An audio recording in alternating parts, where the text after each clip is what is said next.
Hello everyone and welcome to another episode of the WeAreDevelopers Live Days. My name is Bene, I'm right here at the WeAreDevelopers headquarters in Vienna, and I'm glad that you will join us today. So today is all about health tech, but before we start, I have some amazing news to share with you. Maybe some of you already attended our coding competition Code 100 back in July in Berlin during our World Congress.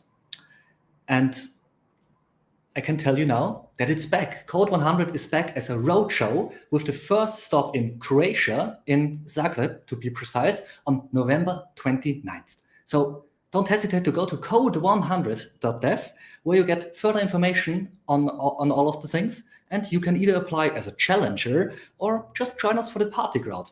It will be amazing. And now before we start with the first talk, during the talks, feel free to interact in the chat to your right. If you got some questions, submit them. But during these interactions, please be nice to each other and respect each other as we have a code of conduct. Here's a short video about it.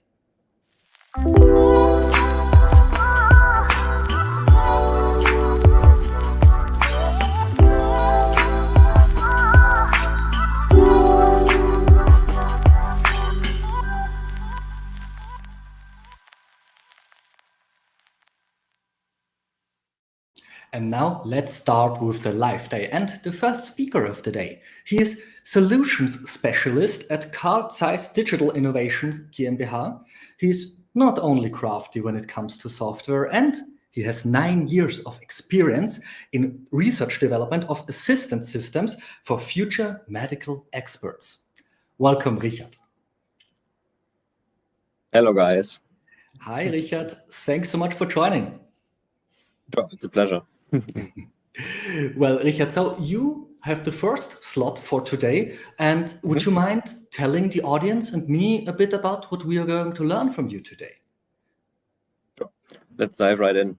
So we will be talking about medical devices and connectivity today, and I want to give you a good, nice introduction around the IEEE 11073 standard and what it means and for your medical device and what the actual definition of language in this means. So yeah, I will give you a head start with the topic, and then we see what the standard has in store for us. Awesome. Richard, sounds like the perfect topic to start a live day like this. And I would say without further ado, the stage is all yours. All right. Can you see my slides? I think so. Okay. So, all right. You know the topic. It's about medical devices and interoperability. And the title actually gives it a bit away because we're talking about language, and the biggest issue and the thing we want to tackle with the standard is semantics. So devices knowing what's going on around them, other devices knowing who is actually participating in the same, let's say, room or at least environment. And the standard makes this possible. And we want to take a look at how that's achieved, what you have to do with your devices. And yeah, let's dive right in.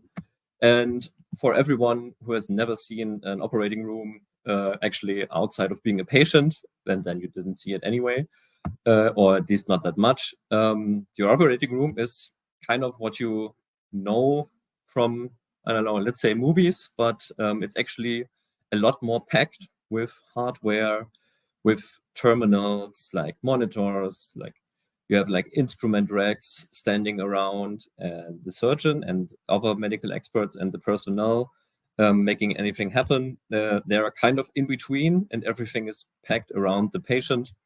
And if you take a closer look at some of these situations, you know that a lot of these devices are kind of somewhere in the back.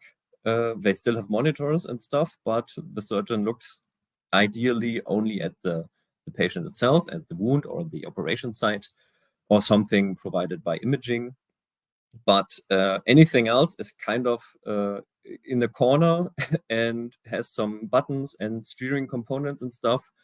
So it's actually, in terms of the personnel, it's more like a car having like 4 or 5 steering wheels and gas pedals, or like not only acceleration pedals now.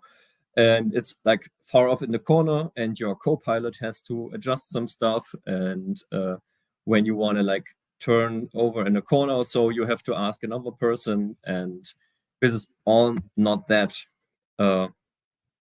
ideal. And a lot of research and also like energy is spent on like optimizing the whole operating setup, putting the instruments and the tables at the right place to make it faster. But in the end, instruments and medical devices stand somewhere and are connected with cables at some point, but are only used or looked at like infrequently, and maybe like by one person who's telling the other ones what's the deal with this device. And also, when we're talking about configuring and like switching modes or other things on devices, this is sometimes it's more done manually than you think. And this is the whole deal with our topic today. And of course, you can look in the other way around. From the device perspective, it's even more Wild West, because there's devices all over. I see connections, serial stuff, Ethernets, sometimes in between devices connections, but that's more like for one specific manufacturer, or sometimes with like two different manufacturers connected. But there's a lot of stuff far off in the corners that are maybe sometimes used or more frequently used. But in any case, there's a lot of cable management. There's a lot of, let's say, risk involved as well when you're moving around.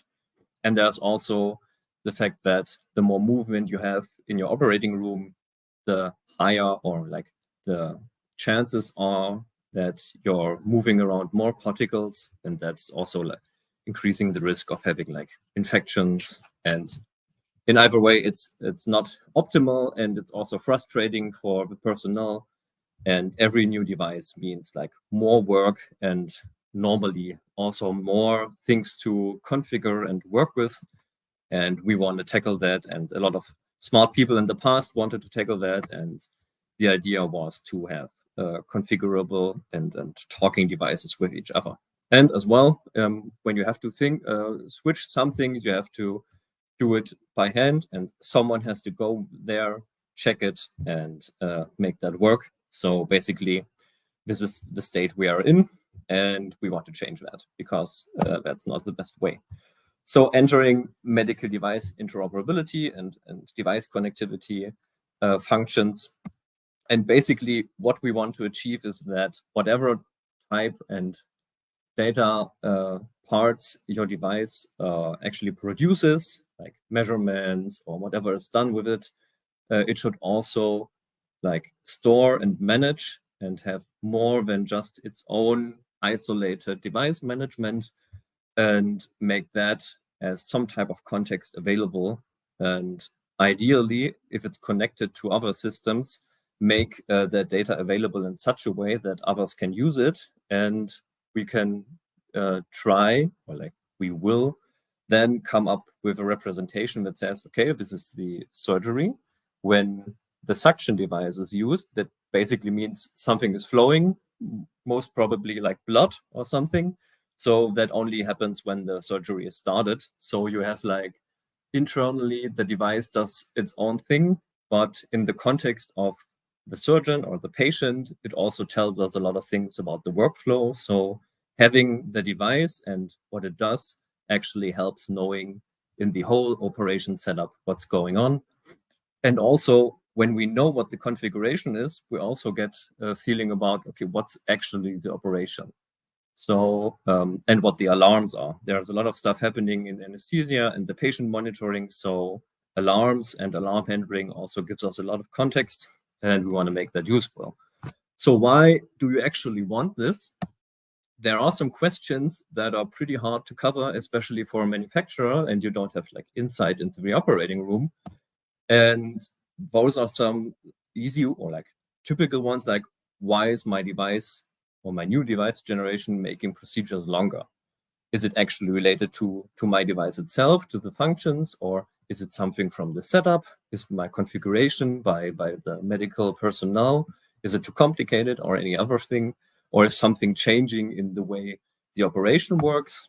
Or how is my device used and what are the devices being used before or afterwards, and should I know what's happening before to actually prepare my device or the resources to use it. And then some basic stuff like, who did use my device? Will it be used again? Should I be prepared? Should the device be hot and ready to actually get to work? And was it used in the right way? So is it like compliant with my intended purpose of the device? Is it actually used in the way that's beneficial for the patient? Or is it like a high-risk patient? Or is it a child? Should the configuration be different, or should it be not used at all? This is all stuff that should be easy to answer, but it's actually not, because there are semantics involved in the whole operating context, and you want to know that, and to get to that point, you have to be able to answer these questions. And first, I mean, the most obvious part is, when did my device perform the best? When did it make the procedure shorter or more effective? Or when did some things go wrong? Was it part of what my device did or what others did? And there is the standard helping us. So the most potential you see in all these questions and the topics before is that you have a lot of ways to use the control functions of the different devices. And if you could make those available for other, like participants in the operating room, for instance, you could open up a whole new way of communicating and configuring and control applications. And basically, like, if you can perceive what's happening during a procedure, you can also apply and configure the devices as needed. And also, when the procedure is happening, you can see what the device did, what were the analytics parts, and also what did other devices do. So when you have all this, then you still have like your 20 or okay, let's say like 10 terminals and displays. And when you can access all those information in some way, you also can provide them in a consistent visualization. So think about the panel, the navigation panel on your car. And ideally, you want something for the surgeon, wherever he's looking at and where he's working with whichever is like his main terminal at the moment, anything should be provided there. And also, if you're getting the information, you also want to get the alarms. So this is basically what we want from interoperability. And there is actually a standard that boasts that it can do all that. And from my experience and my understanding, I think it could be achievable if anyone plays the same game. So let's take a look at the standard and then see what we can make of use of it. And ideally, whenever you're talking about the standard, the IEEE 11073 family, you will have seen this really nice picture. And it's basically describing the structure of the whole like communication protocol that's intended. Basically, you have like data exchange between medical devices. The base layer is a DPWS model and like a service-oriented architecture. And in principle, devices explain their functions in such a standardized way that they can like provide their description to other devices. They know, you're like, for instance, a patient monitor or like a surgical suction device or an endoscope or something. And I can read this description, and then I know what I'm working with in the operating room. So devices describe themselves, but they also describe what kind of services they provide. And the whole part of describing what your device is and what it provides and what it needs is part of the core layer, or like the core part of the standard, which says like, okay, how can I involve, how can I manage binding? What is like in part of encryption? How can I make a safe connection between devices? And also what the domain model is and what actually any part of the protocol entails when you want to transfer values from devices. Then we get to the point where you actually define what these values are. So you have like the participant key purposes, actually who is responsible for which part when devices communicate. So you can say this is my device. It has like a value that you can read, but you can't write it or you can change it. But I have an alert, and that will be triggered in a certain condition. And when you control something, then you will have to be prepared that the alert can trigger, and you have to catch that behavior. And the most important part about all this is the metrics, because the metrics are actually your values that you want to take a look at. So think of a panel on your device. You have buttons and you have values you see there, or parameters. And each parameter or button would be like a metric, and you can describe that. And when you have all this, then you can start getting much more specialized in terms of the instruments. And let's say you don't actually know in the next 3, 4, 5 years whose manufacturer you're working with. And you say, okay, I don't actually know it. I only know that I want to work with a high frequency device or with an endoscopic camera and an insufflator. And then you say, there is a certain type of interface I would expect from this device.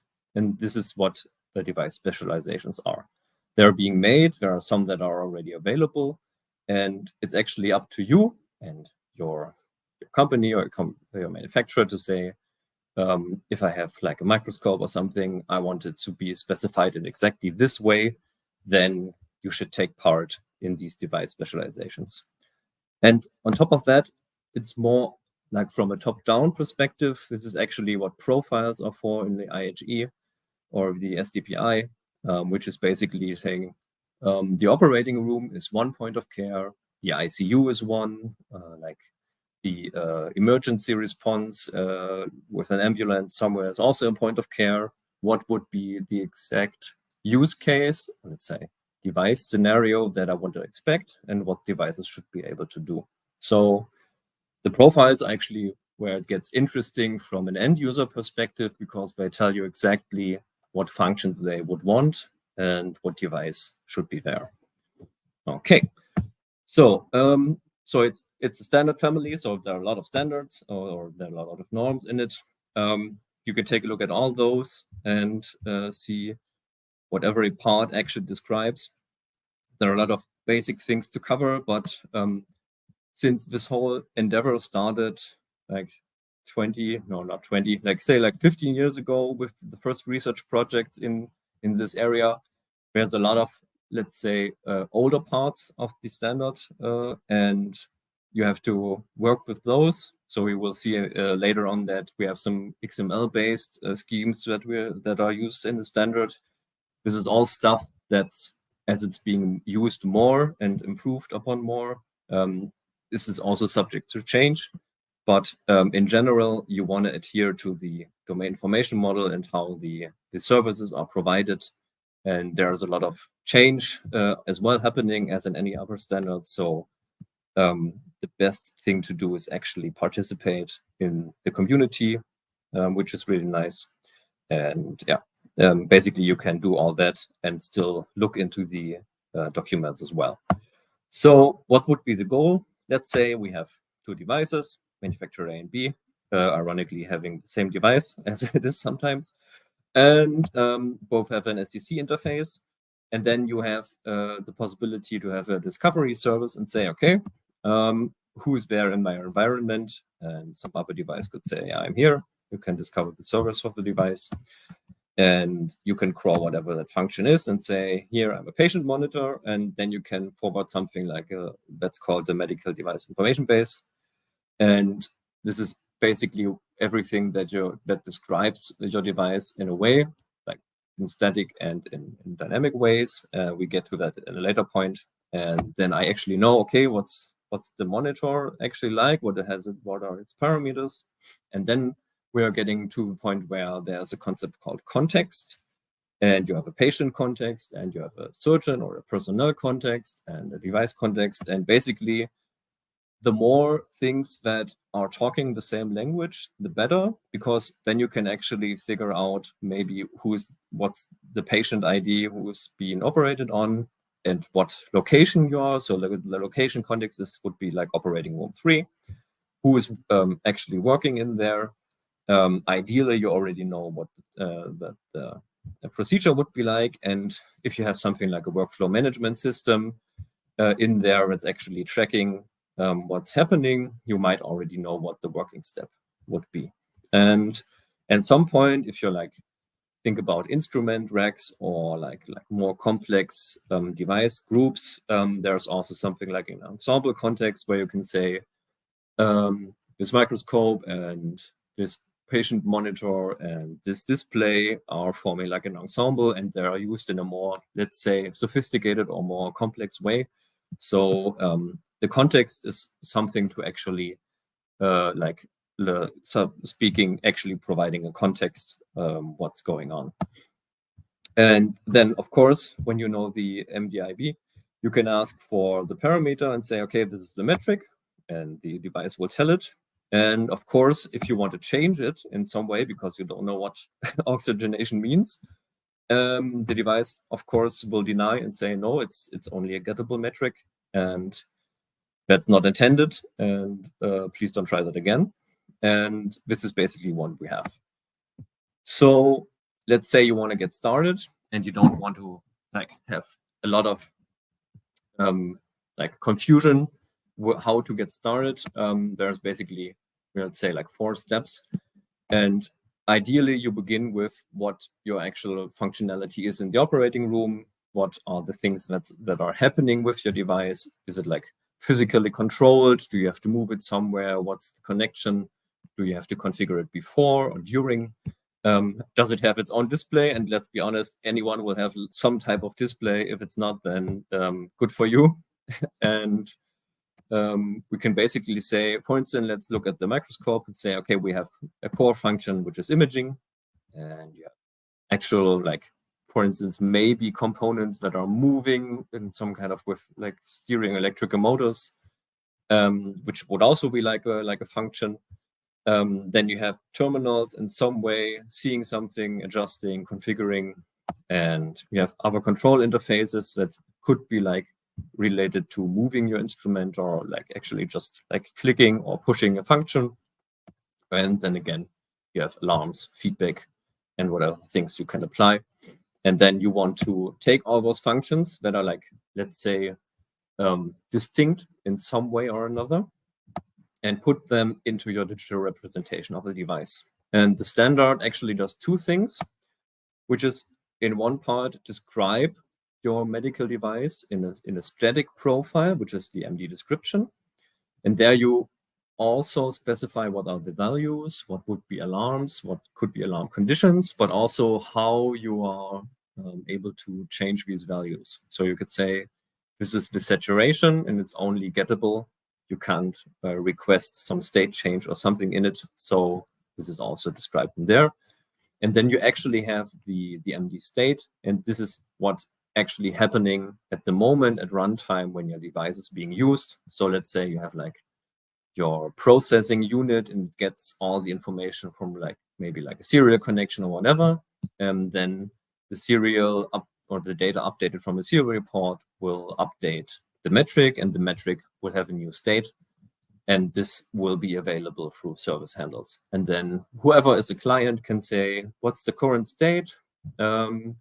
What device version is it right now? How often was the device updated in the last few minutes? And this is all available.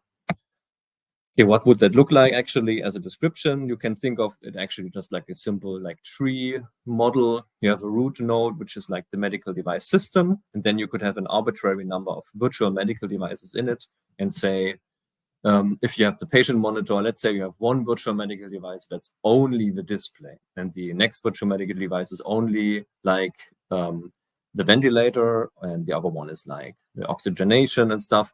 And then for each specific virtual medical device, you can then again have like arbitrary number of channels. And you could say, if it's like a high energy device, you could have the virtual medical device could be anything that's only like the high energy equipment, and the device channel could be one channel is only for like the power related stuff. So you have one metric that's like, this is the maximum power, this is the minimum power, that's the current one. And so you're structuring your device in functional, let's say, groups, and in whatever way you want to like specify it, you can go very in depth. And then again, on the other side, you say, okay, what could be the services be and the handles? And then you can say, okay, I will let you get a static value, like a metric, that's just like a string, where you can say, this is maybe like the mode. When you think about energy devices, you have like monopolar and bipolar, and like cutting, whatever. Then this would be like a static value. It will only change like, I don't know, once or so. And then you have like the dynamic range, which would be like something that's measured over time, which could also be a string. It could also be like a numeric value.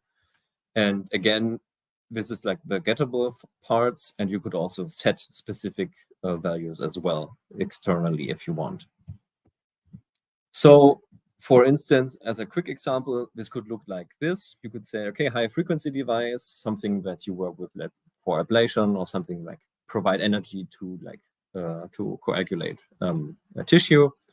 And one virtual medical device could be just for the equipment for radio frequency or like high energy. And the frequency parameters could be one channel, and in there only metrics are related to the power. And another channel will be only related to what's the connected tool. So is it the bipolar or the monopolar? And the application could be like cutting or the spraying mode or something. And then you have the handles and say like, okay, you can get the actual, let's say you can get the maximum power that should be output. And then some of the devices actually can measure what's the actual delivered power, like a feedback, or like a looping. And you could actually also like get the measurement of what's the actual delivered power be. So this could also be something you could provide if your device already internally does that anyway. So when you did that, you have your representation digitally. Then you can start to say, okay, what's the actual service I want to provide? And we could just take a quick look in the C++ part here, because later on we will switch to something that you can easily do in Python. Let's say you have a pulse oximeter that's SDC compliant, and you want to measure the O2 saturation. So then you have like your SDC device, and you have somewhere an SDC client and wants to use it. Then your SDC device first in his medical device information base says, okay, the saturation is in this numeric metric, in this channel, in this virtual medical device. And I'm describing it. It has like it's a percentage value, it's a measurement, and it's continuous. So basically you could get it anytime. There's maybe some conditions, but we won't specify it here. And the client side, after querying the MDIP, says, okay, I want this handle because I'm interested in knowing the oxygenation. And then the device itself also has a handler that says, okay, I'm updating the state in some way, and can provide you with that. So it says what's the initial state, what's an updated state. And also when some external request wants to change it, you should get a failing or like an error message and say, okay, this invocation is not available, and it's like contrary to my own device. So the client can say, okay, on the state change, I want to get the updated numeric state, and then everyone is happy and we can go on. And then actually it's part of the next step is implementing it. And this is where I want to go into a short, let's say, implementation example.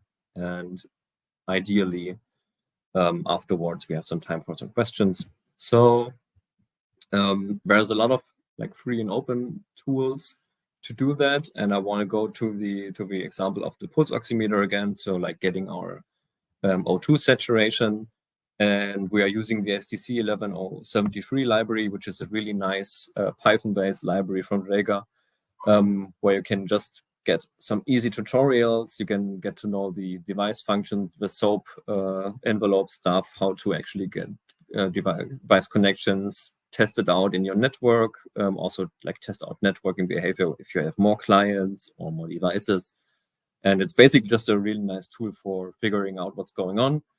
And then there are also other libraries by other manufacturers that are a bit more in depth and will help you basically figure out how to make more sophisticated approaches. So with our approach here, we say we have like a pulse oximeter medical device system, and it only has one virtual medical device, and it will only have one channel. And our target metric will be the O2 saturation. So the idea is, what's the device and what would the client do? So I intentionally left out the type and the unit because I will show you right now why. But I can tell you already that the category is like, it's a measured value and it's continuously available, and the resolution is like 1.0, so that you know it. And then I will switch over to the code.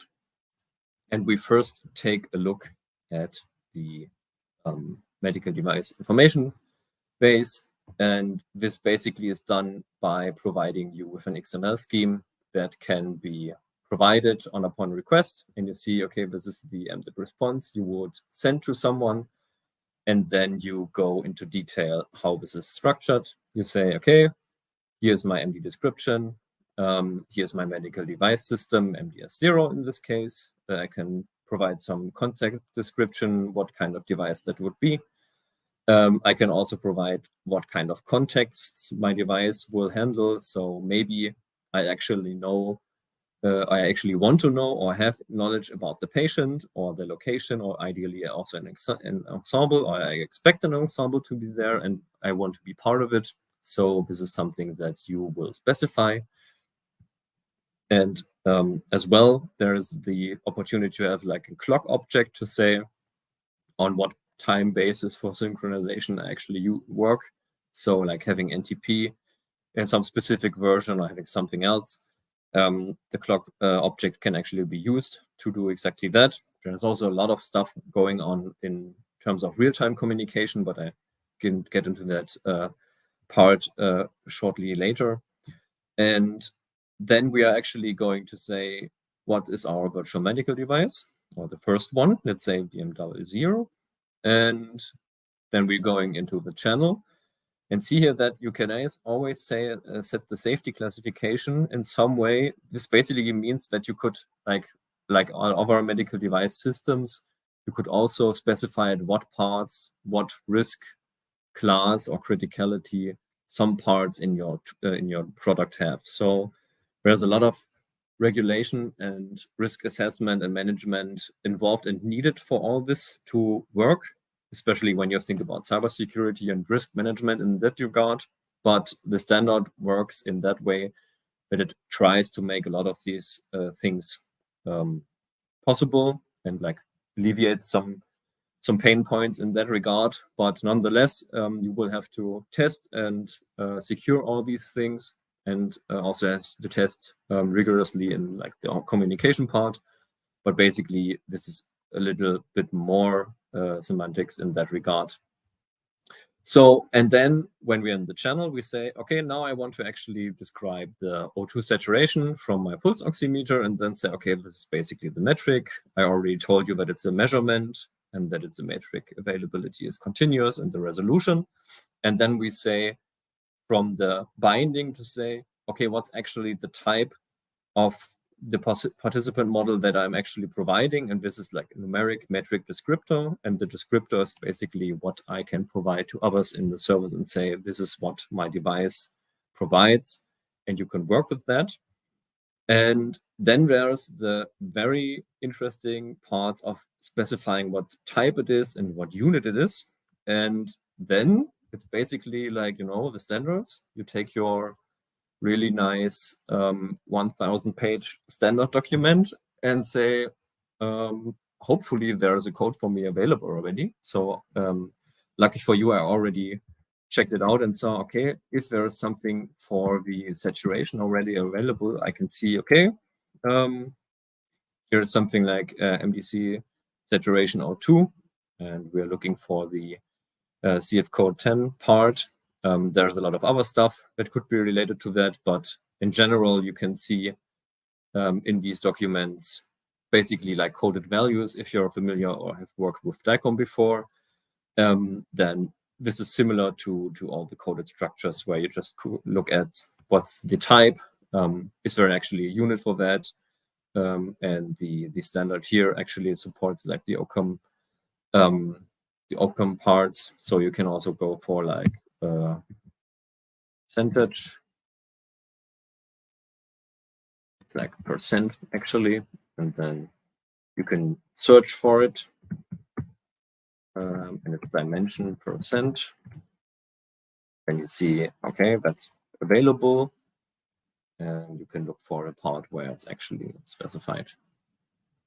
There it is, and you see, okay, this is my other code I'm using, and ideally anyone else with a client can also access this information because it actually looks for it, and then I can use it there as well. So then you go back and see that I already inserted those codes here and added some description and also added a technical range where I can say what I expect as the upper and the lower parts. So this would be a fairly easy or like small example of what the MDIP would look like. It's also not complete because there's a lot of things I left out here. There's a lot of things to consider in terms of alarms and alarm conditions. You would also specify some things called operations, where you say or you specify how a specific metric can be changed or viewed, or how it's configured. And this is also another part. There are a lot of conditions you can specify in terms of real-time management, and also the whole structure of your medical device also dictates how complex your device description will look like. So we will use that, and then we will go into the Python part where we instantiate the actual device. And this is basically some stuff and changed and modified from the library itself, from the examples. So feel free to take a look there. It's really, really nice to get into. There's a lot of descriptions in the library part itself, so you can get to work there. But basically, you say what's your MDIP path, where it's located. You can get some extra logging stuff. You can have a certificate folder where you have your base certificate, user, and additional stuff. You can also work with a unique ID, which would be like a base ID that you could also provide to your client and say, okay, depending on the client side, he already knows what kind of device type to expect. So this is also another layer of adding security, where okay, maybe let's say I'm having a manufacturer for microscopes and I only want this manufacturer to work with my, let's say, laser device or something. Then we can share and switch the UIDs so that it knows in connecting, okay, this is a valid UID from such a device, from such a base device, and I expect it to be available there. Then you can actually set up some more parts about the factory, the point of care, the bed, the room, anything that could be related to the location. And then there's some initial setup of the logging. You specify your discovery service that you're available in the network. You specify where your MDIP comes from, and then you provide for the DPWS model for the SOAP context. You provide some more information about the model. So you say, okay, what's actually working here? Where does it come from? This is the test device stuff from the SDC 1173 model. You could also change any parts of there related to your own device. And then you can specify how you want to make connections here and say, okay, I want to have an SSL context with certificates and additional security with ciphering and a password or stuff. And you could put all that in there. And then you can actually start your service. And if you have some kind of knowledge already about the patient context, you can already fill it up with stuff you already know. But this at some point would maybe also be a service you consume. So your device itself could also be a client in some way, or will most likely be a client for a lot of other things. And this could all be part of your patient context as well.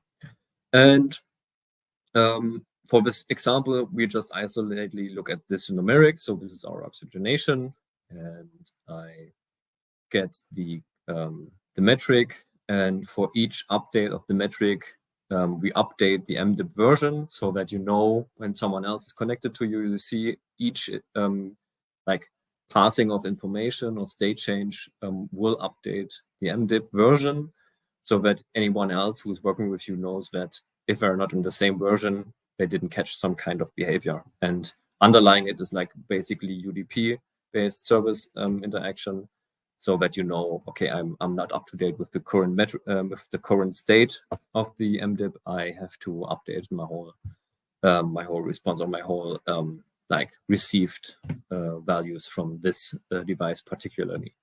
So we just use this value and we update the value itself to around something that's kind of natural for saturation. And I will just start that device to have it available in the background. And our device is running and we're updating the saturation metric in a way that's nice. And then we are switching over to the client where we say, of course, we are loading our imports. We are setting up the same parts if we want from the SSL side. We have some kind of expressions we're searching for. Maybe some specific device UID or something, but in this case, this is all fairly simplified, but you could spend a lot of time on certificate management and how both devices get to know each other. There's also like a friendly mode where you say, so if certain conditions are met, my device knows this other one particularly, and it knows, okay, if it's like from a friendly defined manufacturer, it works a lot better. And then you really know what the standard means by having responsibilities and purposes, because certain roles and responsibilities of devices only allow you to have certain functions. And then this is basically what the standard wants. You want to have semantics involved in showing or getting the device to know what it can do with your device itself. And this makes it much more responsive. So then we can say, okay, we want to run the discovery and see if it actually finds a device. And hopefully it will find one. We will see. And there it is. It found one service. And it is actually our base UID, which is nice, which means that it's actually running on my laptop, which is always good to know that the local host is working. And then I can connect to it and say, okay, like, let's start it and give me the MDIP. And it actually initialized the MDIP, found the device, the TLS is supported, SOAP client is working, which is handling all the MDPRS stuff. And then we actually get the MDIP. And okay, so it's the client, the MDIP container is available. So from this object, we can actually like pull some kind of descriptor and say, okay, what's the descripted metric actually you want to have? And then, for instance, we could also get the patient's context and say, okay, what's the patient name and other stuff? And we see, let's see if we get it. Oh, yeah, maybe we should print if we get it. So let's print the patient actually and see if it's working. There's a state container and we have a descriptor handle and see that it's actually our descriptor. And there's some type of handle ID automatically generated, and you could use that, and you could do the same thing with locations. You can print like locations as well. And yeah, you get the state, the location context as well, and can do something with it. And then basically, when you say, in this case, we say, okay, whatever metric is available, we just look for it and update it. This is very specific in this example, since we know it's only one. We only listen to that one, but we could also just specifically request this one metric for the saturation. But in this case, we just say, okay, let's wait for it and see if it's updated. And there you see numeric channel metric VM run. The numeric state container is updated, and you see that it's updating for quite a while now. So we have a state version that's changing constantly. And now we could get the value from it. But more importantly, we can listen in on it changing continuously, and it does something. And whatever it does actually comes then the hard part to say, okay, now I know what it does. What do I actually do with it? And that's the part you have to figure out, and ideally maybe with some help. And this is where I would stop the example, and then you can, figure it out yourself, build your own library, your own examples from it, and we switch back into the presentation. So of course, you still remember the type codes and units. So homework, you write that down, no, seriously. But basically, that's what you would do. You have like a mixture of testing it out, looking at the standard, actually getting in touch with the community to figure out what certain prototypes would be.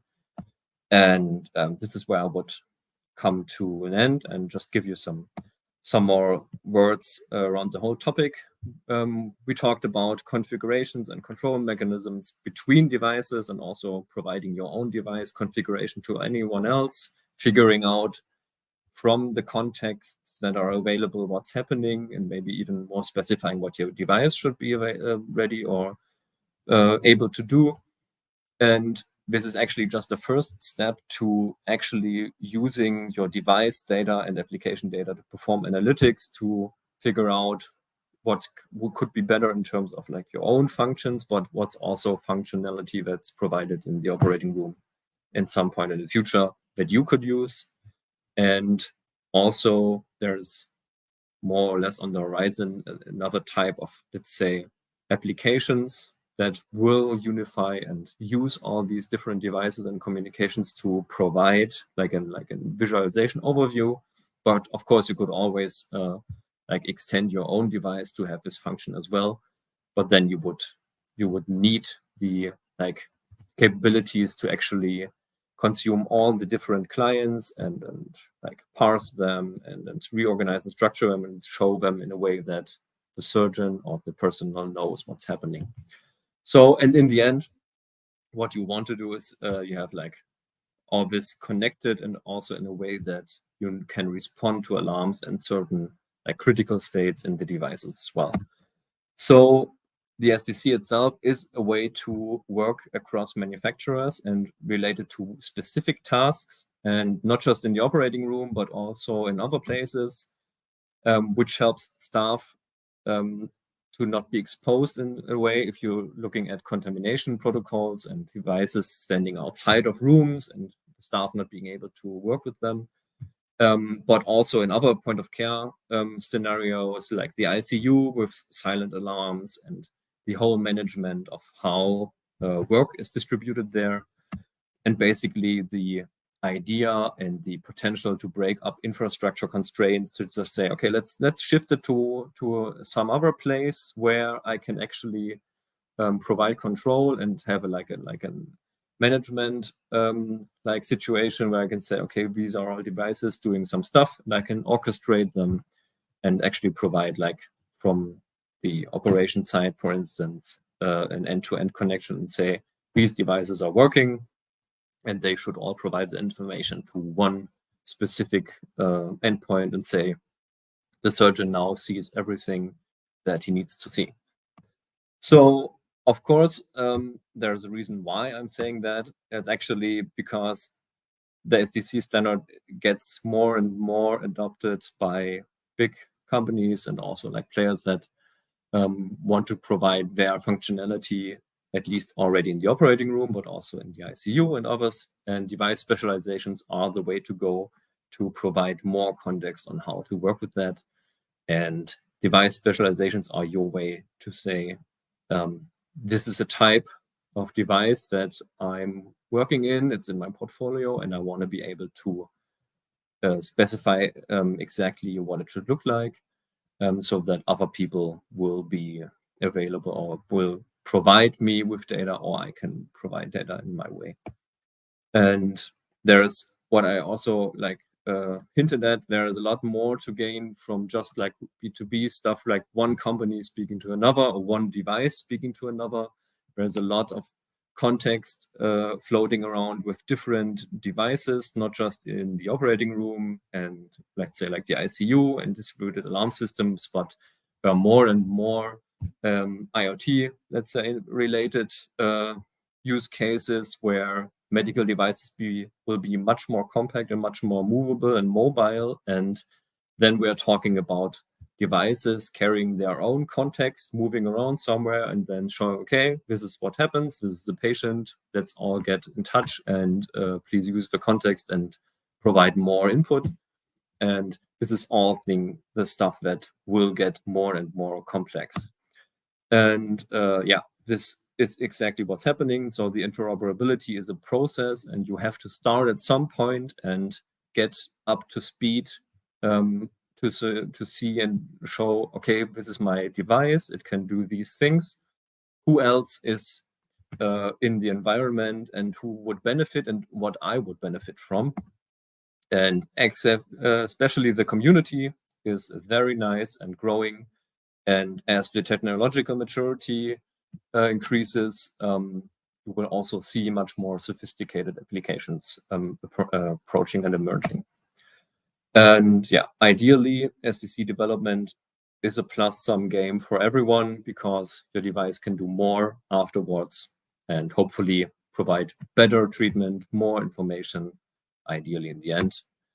And this is also why we at the Zeiss Digital Innovation think that working together and consulting you on the strategies and what joint development around your products could be is the way to go, to also think about how more integration in your point of care is actually a good thing, and how this all connects to clinical data management, so that you can say SDC is one part and it's important, but the whole aspect of connectivity is the bigger picture, and it's just one aspect of saying, okay, now my device is smarter, and it can also tell me certain things about the workflow that's happening, or like the state, whatever in the treatment is going on.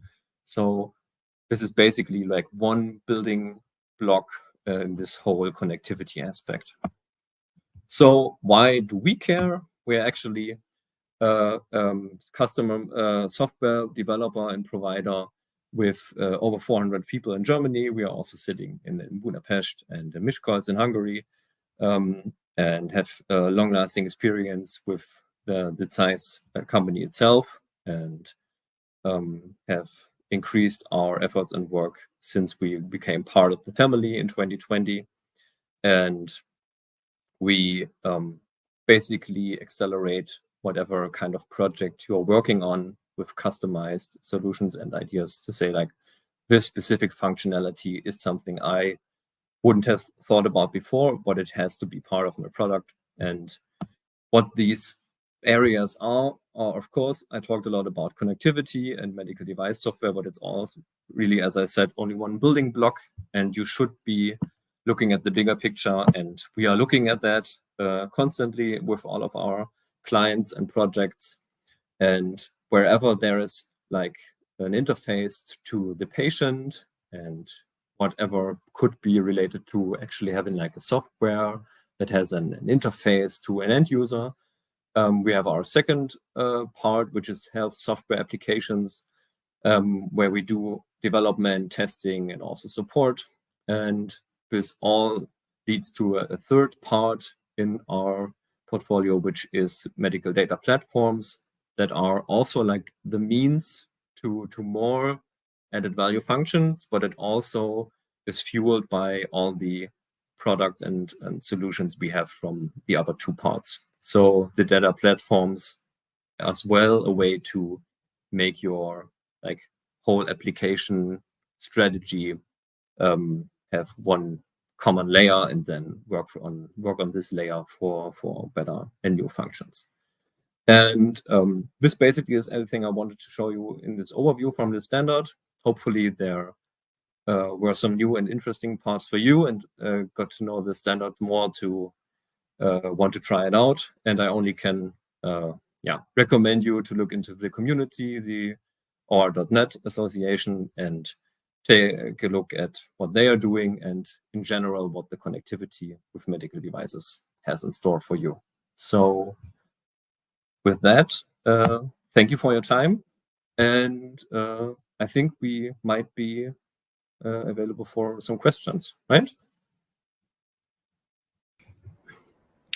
Hello again, Richard. Yes, first, thanks for your talk. And yes, to answer your questions, we have still some minutes left. So I would say let's jump right into a quick Q&A session. The first question would be, does SOAP work well for embedded devices? Okay, there's actually, for embedded devices itself, it's a bit special for the topic because the whole SDC, like the first libraries, weren't designed to actually be like very performant in smaller or like compact systems. But from what I've seen before, the SOAP itself is not actually that much of an issue. It's more related to having efficient RAM and memory management to actually get the services running and working. And as long as your embedded device isn't like the biggest orchestration unit that needs is like the biggest client of all of them, and I think it's working. But I think there's a lot of like testing and device specific issues to be looked at. So I would say take also a closer look at the micro SDC implementation, which is kind of like a software prototype from Draeger, but it's also, you will also find it on the site there. And it's actually pretty nice to take a look at how the library was, let's say, like constructed to work in that environment. So maybe that will give you some more clues around the SOAP parts. Yeah. Thank you, Richard. And we jump right to the next question. Do you have an idea how healthcare professionals could promote the use of interoperable medical devices and standards within their organizations? Yeah, thanks for the question. Very, very good, very nice question. There's actually there are a lot of different perspectives you could take, but from the healthcare professional side, I would basically give you the advice, take a close look at your actual surgical workflow. What are the steps you're doing? What's the time where maybe actually inputs or invest some resources into workflow analysis there and say, where do I actually lose the most of the time, or what's the configuration part? And then actually get an idea to say, okay, these devices, they should be talking because I have like personnel that has to set them up all the time. And there's a lot of things that from the end user makes total sense, but the manufacturers don't know about, because it's like the small things happening in the OR or in the ICU department or so.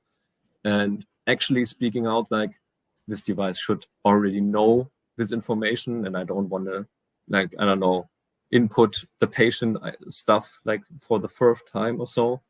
I would say from a healthcare professional, the best way to be would be like, these devices I use. Every device should know at least the same thing. And yeah, that would be my advice. Thanks for clarifying that, Richard. And we have time for one more question. And let's take this. Are there any ethical concerns that we need to keep in mind regarding patient privacy and data security as medical devices become more interconnected? Absolutely. Thanks for that question. There are actually some parts of it, I think they will be a lot more technical. So there's a lot of things that could already be handled in terms of what's the representation of the patient and the location that I actually want to work with. So it's not about like saying that patient Meyer is being treated now, but more or less like an identification. But we can see that as more and more medical devices are actually IT systems, you will definitely have increased workload or overhead when having these interconnected systems. So I would say there is a lot more stuff to be covered, and cybersecurity issues or information security is a huge deal. And I think the ethical concerns are more on the side of, should I misuse or could I misuse some parts of the devices? Yeah. Thank you, Richard. And since we only have one more question, I would say let's also squeeze this one in. Sure, why not? Are there any initiatives or partnerships in place to promote the great adoption of these interoperable standards across the whole industry?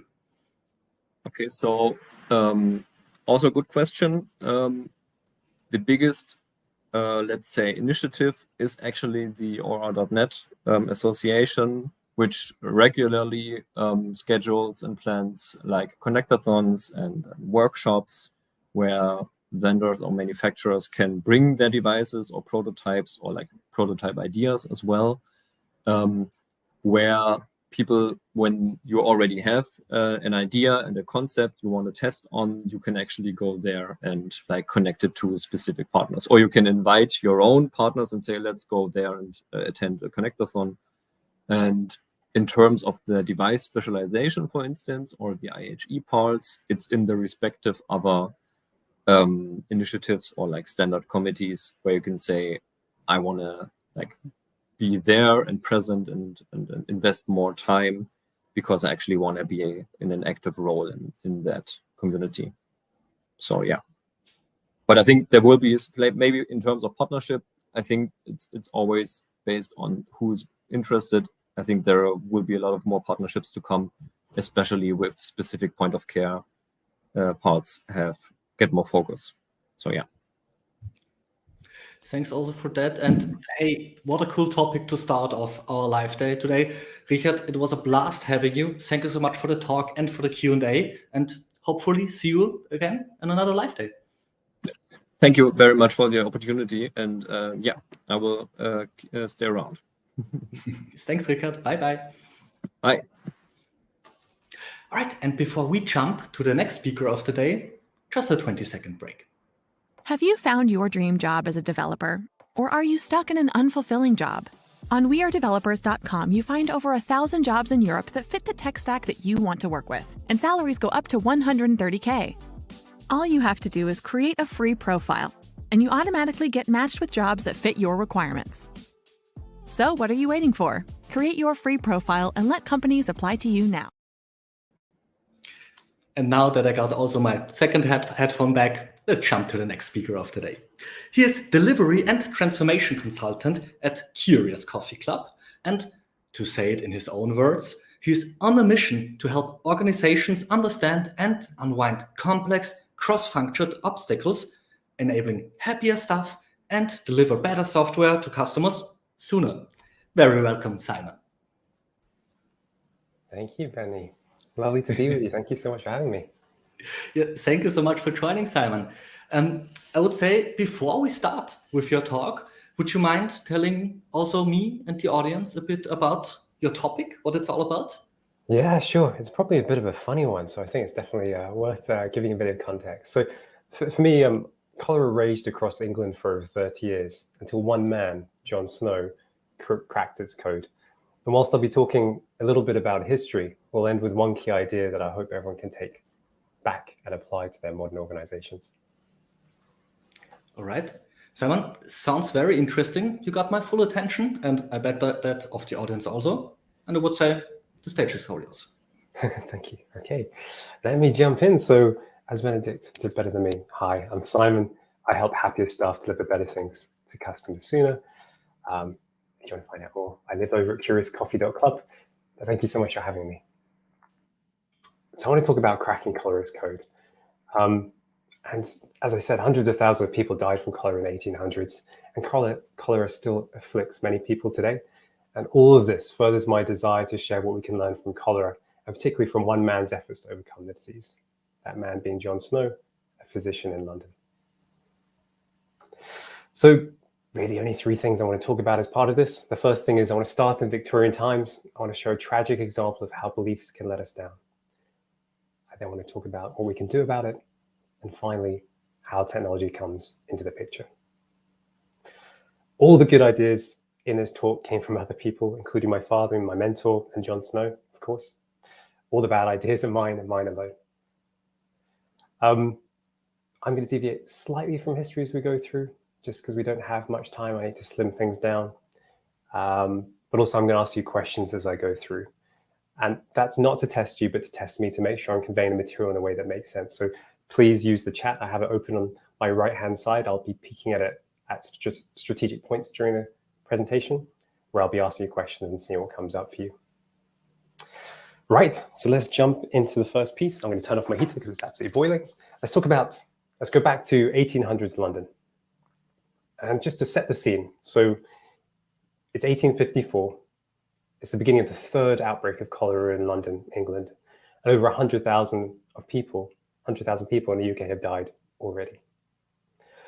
The prevalent belief of the time is that cholera is spread by inhaling bad smell. It's known as the miasma theory.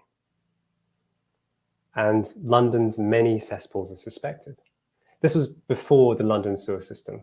All we had was many standalone cesspools that were emptied every night by nightmen, as you can see in the picture, who then sell the effluent to farmers for use as fertilizer. So let's put you into this scene now. Let's make this more interesting. So cholera is exploding in Soho, London.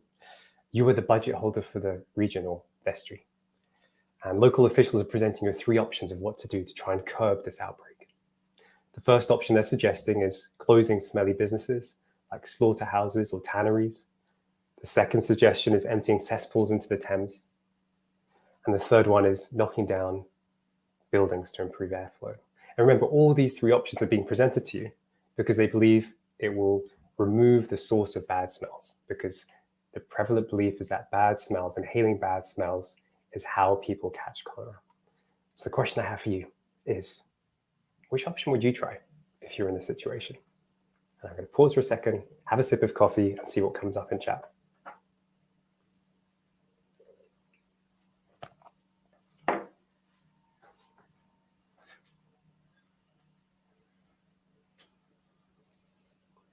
I realize it's not a simple question, and you have to pick one. I fixed it a little bit, made it hard for you.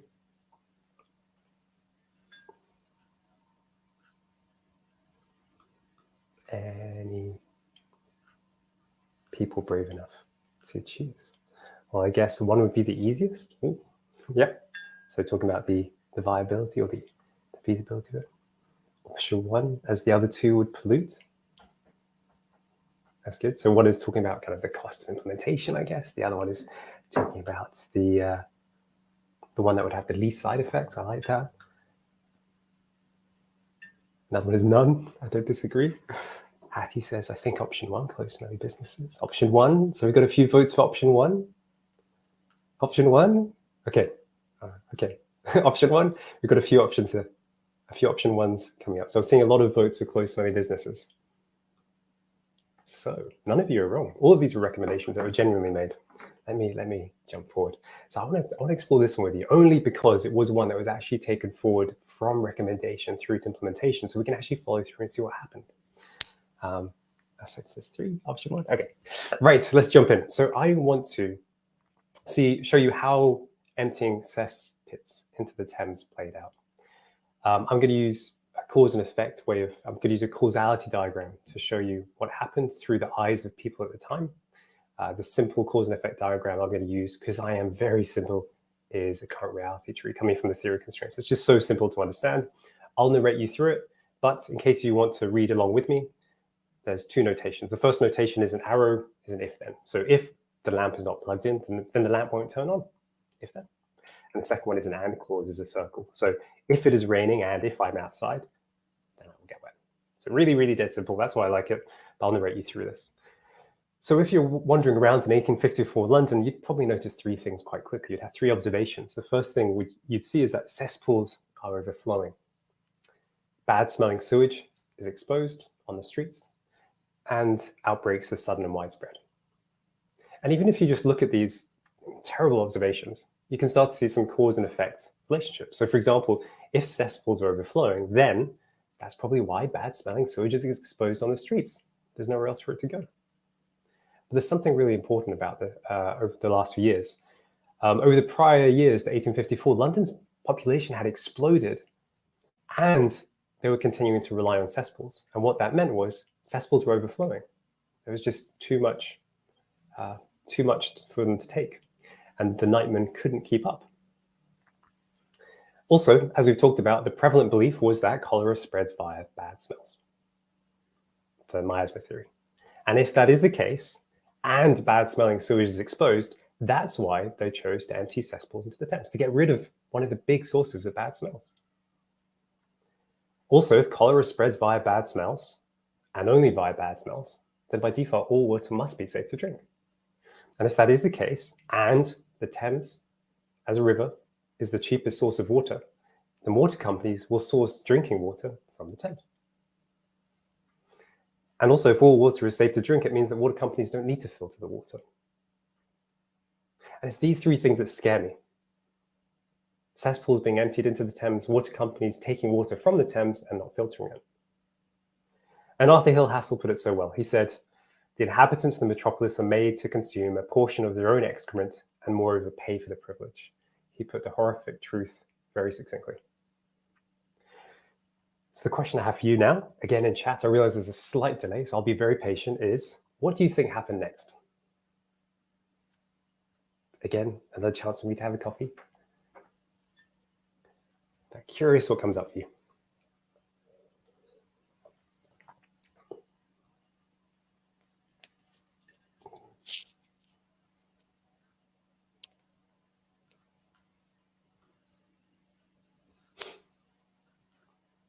The answers are rolling in, so we got even more cholera, says Dimitri.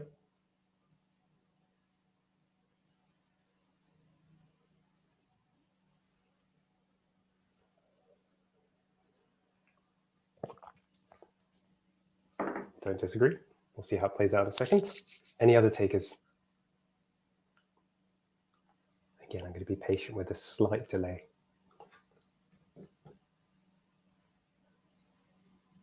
It got even spread further. It's got spread even further, says Timikin. Don't disagree. These are all astute guesses. Given what I've told you, to rural areas without water supply. Oh, that's interesting. We'll see that. We'll see a little bit of that, actually, Timikin. That's a really interesting prediction. Marco, hope this was no water from the Thames you just drank. This was water from the Thames, Marco. Quite right.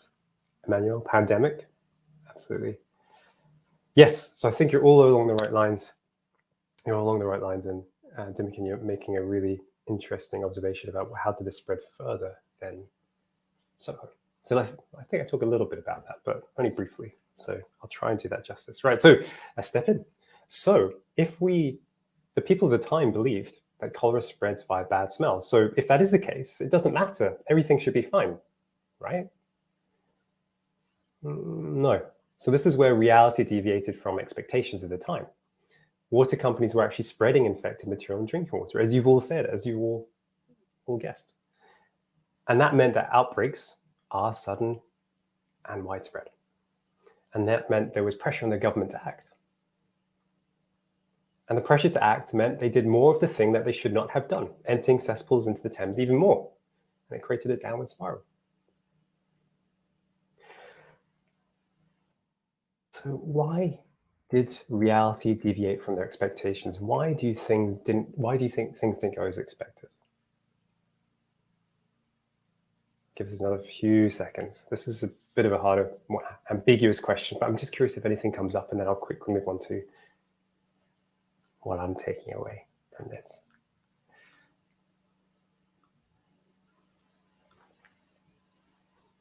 Because they didn't have all relevant data viewpoints, says Dimikin. Ooh, close. Ooh. I don't disagree. Dimitri says lack of knowledge. Yeah. I would frame it slightly different, as in they had all the knowledge, but there's one piece of that you're quite right. I think they were missing, Dimitri. So I think the direction I agree with, and there's something very specific in what you say that feels really right. Dimikid says, making assumptions on a wrong basis. Ooh, I like this. Okay. I'm not disagreeing with that. And Ozzy says, panic, create short-term quick solutions. It does. It does. It does. It does. It can also panic. Yeah, that feels good. Ooh, you're teaching me. I like this. Okay, I'm going to move on because it's got a few more questions to go and I want to give space for those. So Deming says theory leads to prediction. In this case, their theory or their belief in the miasma theory that you can only catch cholera by inhaling bad smells was wrong. And with the wrong belief, it led to the wrong prediction. The wrong theory led to the wrong prediction and wrong actions. So this thing here, this thing in blue, right?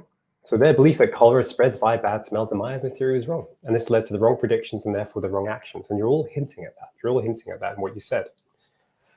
And so for me, this is the point.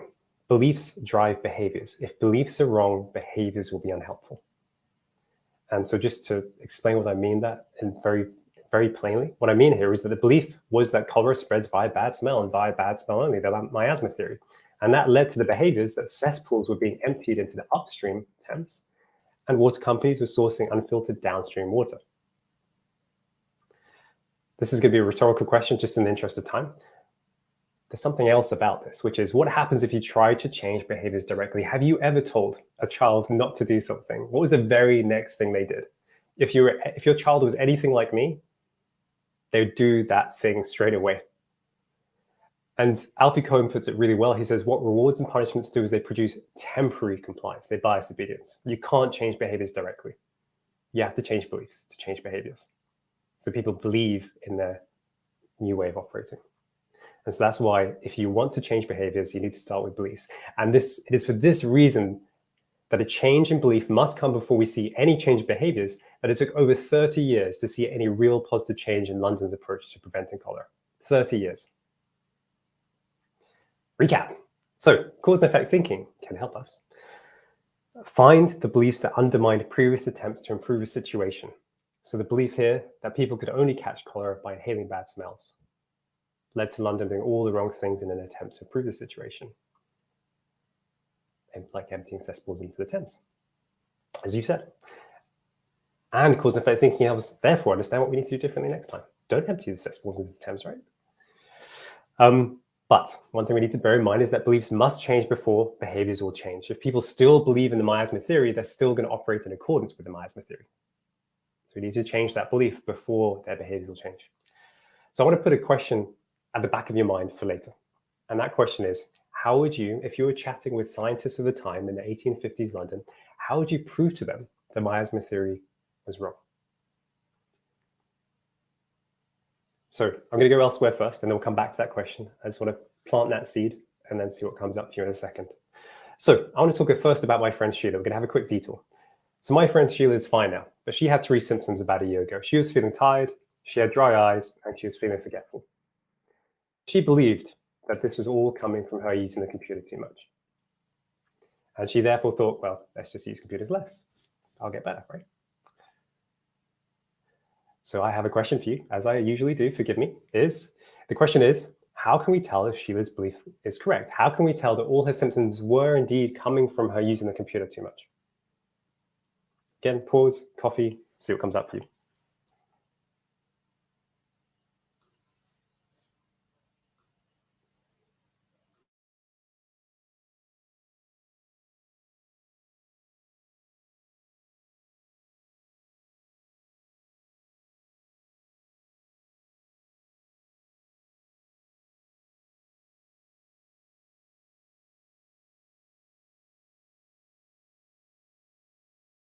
So already rolling in, and I like what's coming up. Azi says, we don't. She would need to test.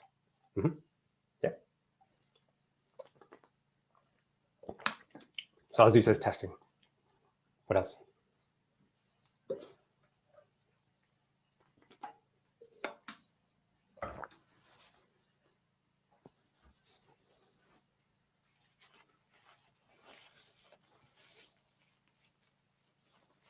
I promise the questions get less ambiguous as we move along, because they're a bit hard to answer. Let me move on. So Azu, I like your approach.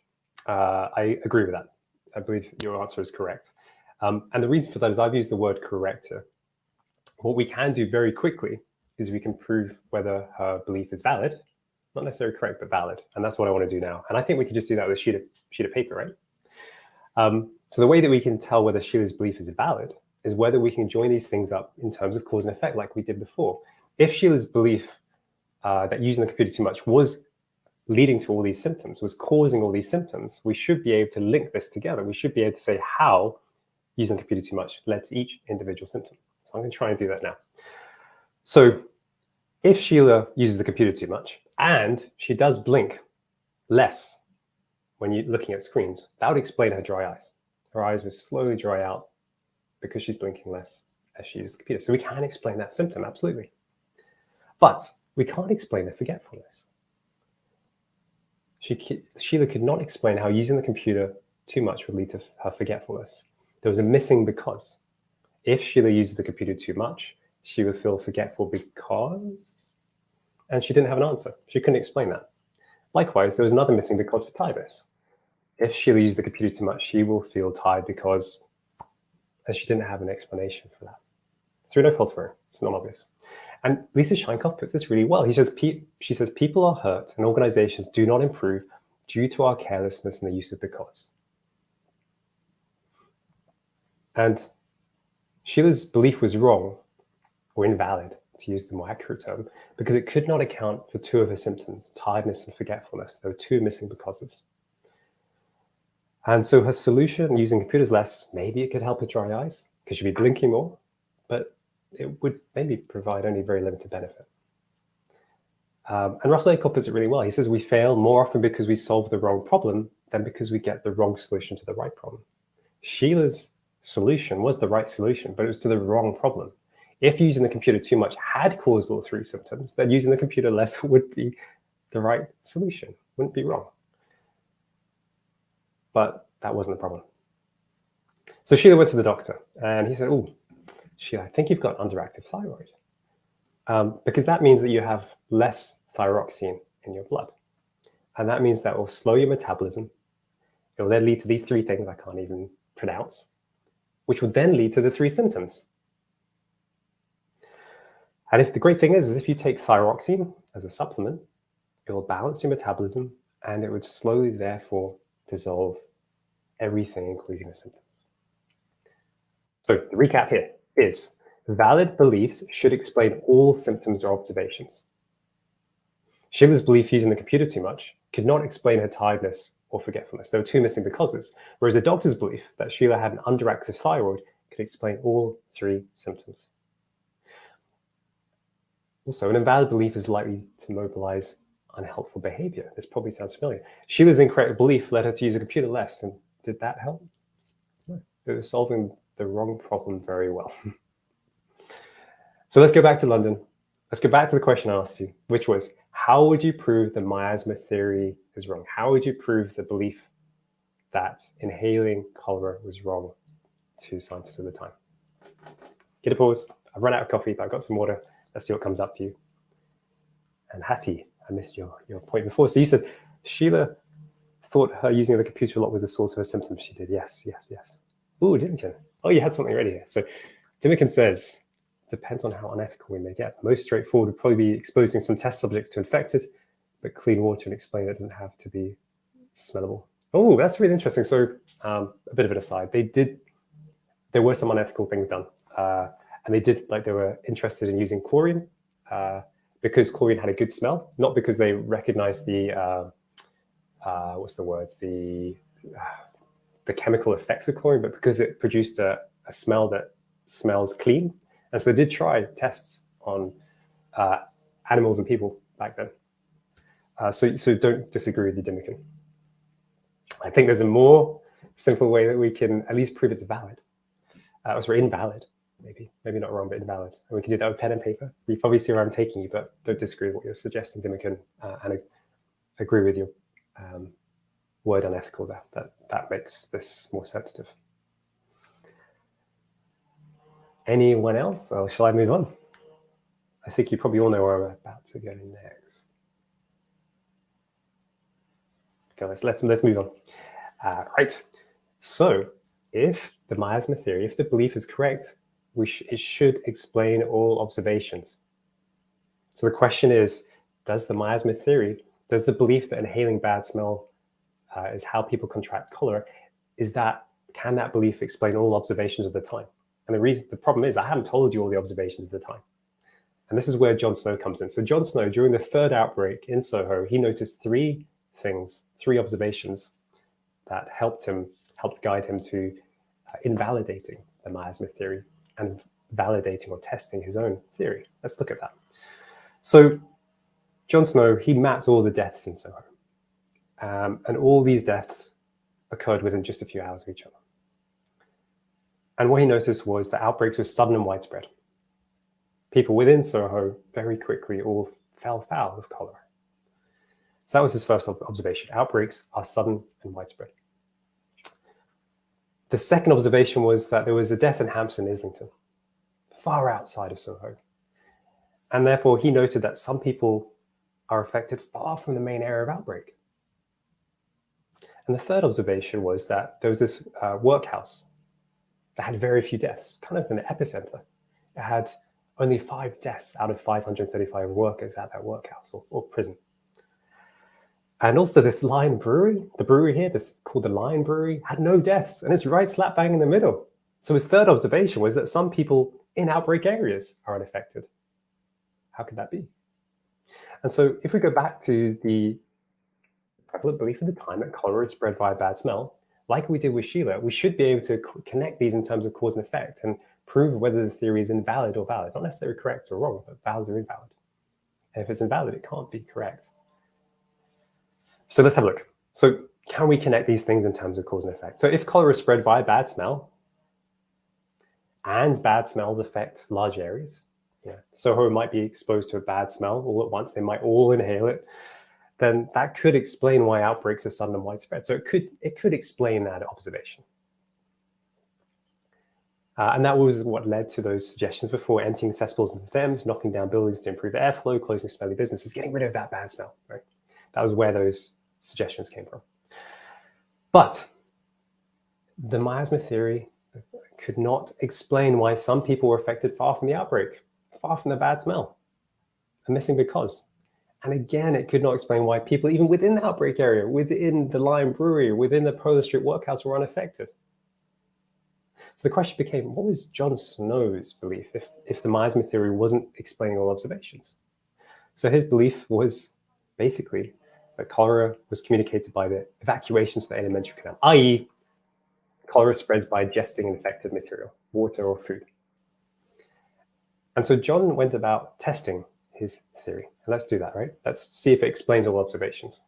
So if cholera spreads via ingesting infected material, and water companies are spreading infected material in drinking water, they're taking it from the Thames, which has infected material there, and they're pumping it directly to people, then that explains why outbreaks are sudden and widespread. We're pumping infection directly to people. And secondly, if cholera spreads by ingesting infected material and water can be transported in bottles, then that's why some people were affected far from the outbreak. So in Islington, that's exactly what happened. A niece went to visit her auntie. Her auntie really quite fancied the water from Soho. It tasted better. So her niece took it in a bottle to her auntie. They both drank it and they both died in their respective homes. And if cholera spreads by ingesting infected material and some buildings have their own water sources, that's why some people in outbreak areas were unaffected. So the Poland Street Workhouse had its own well, and the Lion Brewery, they drank alcohol most of the day, which had been treated, right? So they were fine. So given all of that, this is going to be a rhetorical question, just in the interest of time, forgive me. I want to look after your time as best I can.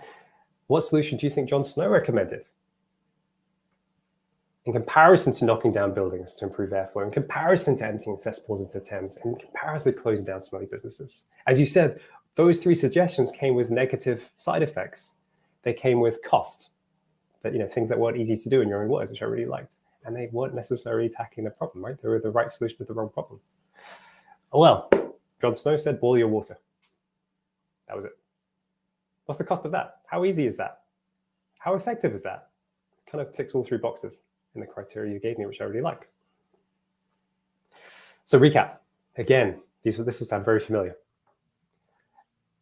Yes, boil water. Boil water. That would kill infection, Dimitri. people all boiled their water, that would have prevented a lot of the cholera outbreaks. But do tell me if I've missed something in my explanation. Please keep me honest. But the recap here is valid beliefs should explain all symptoms or observations. In this case, the miasma theory could not explain why some people were affected far from the outbreak. It could not explain why some people in outbreak areas, like the Lion Brewery, were unaffected. And an invalid belief is likely to mobilize unhelpful behavior. Empty cesspools into the Thames, knock down buildings to improve airflow, closing smelly businesses. As you said, high cost, not easy to do, very ineffective. Right solution to the wrong problem compared to boiling water. So we've talked history. Let's try and bring this to life into what does that mean for us today? Let's come back to the present, apply what we've learned to a modern business and put you right in the center of this again. Keep the questions coming in if that helps me know whether I've missed something. Thank you. Right. Let's imagine, if you're not already, that you are a principal technology consultant. Your client wants you to build an internal travel booking website. And this travel booking website will replace a manual process, making it easier for staff to submit travel requests to a central admin team who then approve and book the travel. Your client believes it will solve 3 problems. That is, staff spending loads of time booking travel, the central admin team spending loads of time approving and booking the travel, and costs across the organization increasing. The question I have for you is, as a principal technology consultant, would you take on that project? It pays well. Also, so let me know what your thoughts are. If there's any questions coming up for you, anything that hasn't made sense, forgive me, put that in chat. Key to make sure I make some degree of sense. And I'm going to have some water whilst you do that. But thank you for being so interactive. It makes it more interesting. I learn a lot and make sure I make sense as we go through.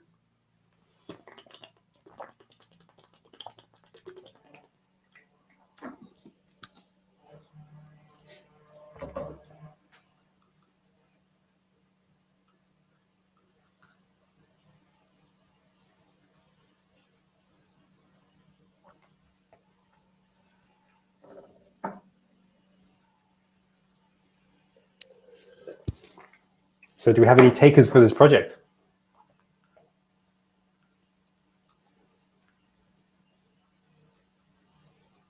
In all honesty, I think I'd take it on. Sounds pretty good. It gets paid well.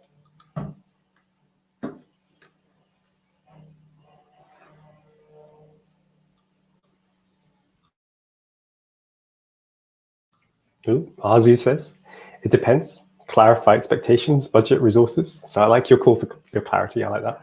That feels very important to me. Yep, I like that. Dominican says, I mean, as long as it is just create and I don't have to justify it, why not? That's kind of how I feel. So Dominican, I like that. Any other takers?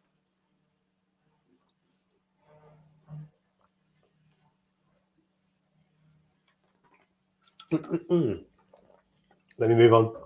I'll keep an eye on the chat. I know there's a slight delay between me presenting and it hitting you, so I'll see what comes up for you as we go through. Right, so you know what I'm going to suggest. You know me by now. I'm going to use cause and effect to try and see if we can understand more about this client, right? So as we said, these were the problems. These were the observations of the organization. Costs were increasing, reviewing travel requests was taking time, and staff were spending noticeable time submitting travel requests.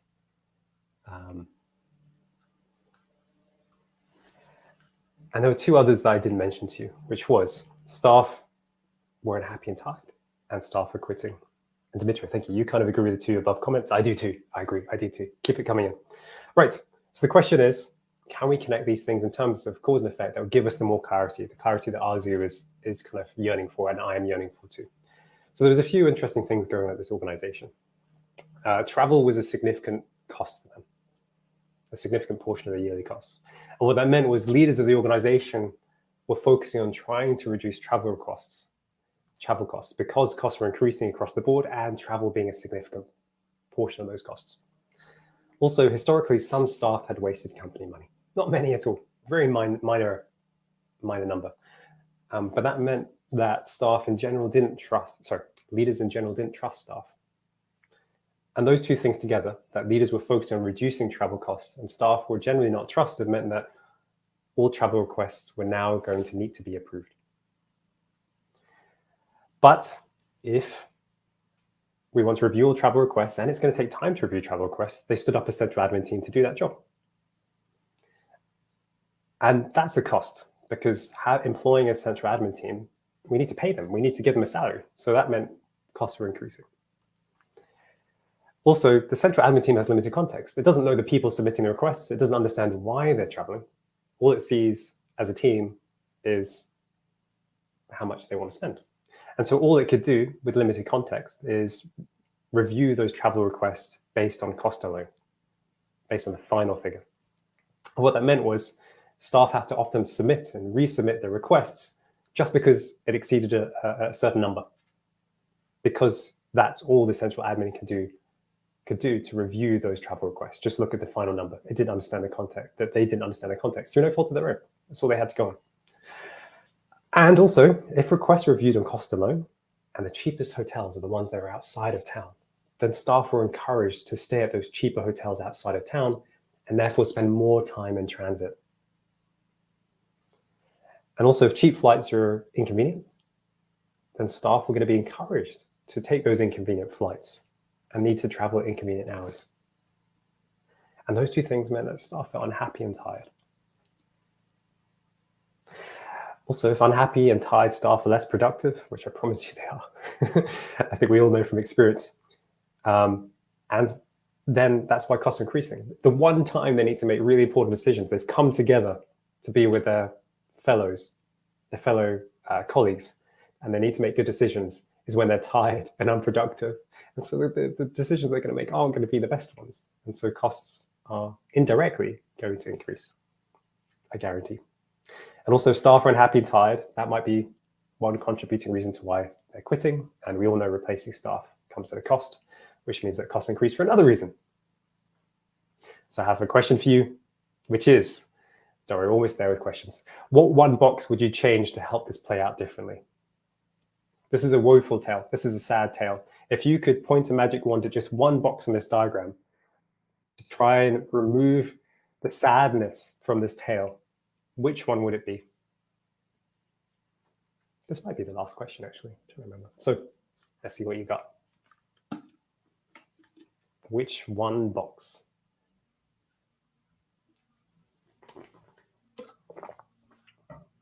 Ooh, Dimikin says, staff are unhappy and tired. Remove this and everything will be fine. Oh, that's interesting. So we got one vote for this. One vote for this. And if we remove this, then things will get better. Okay, any other votes? Keep it coming, keep it coming.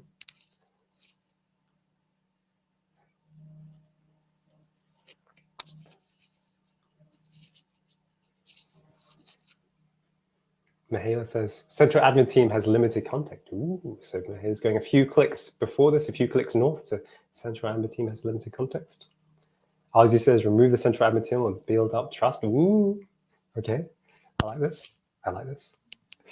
Anything else?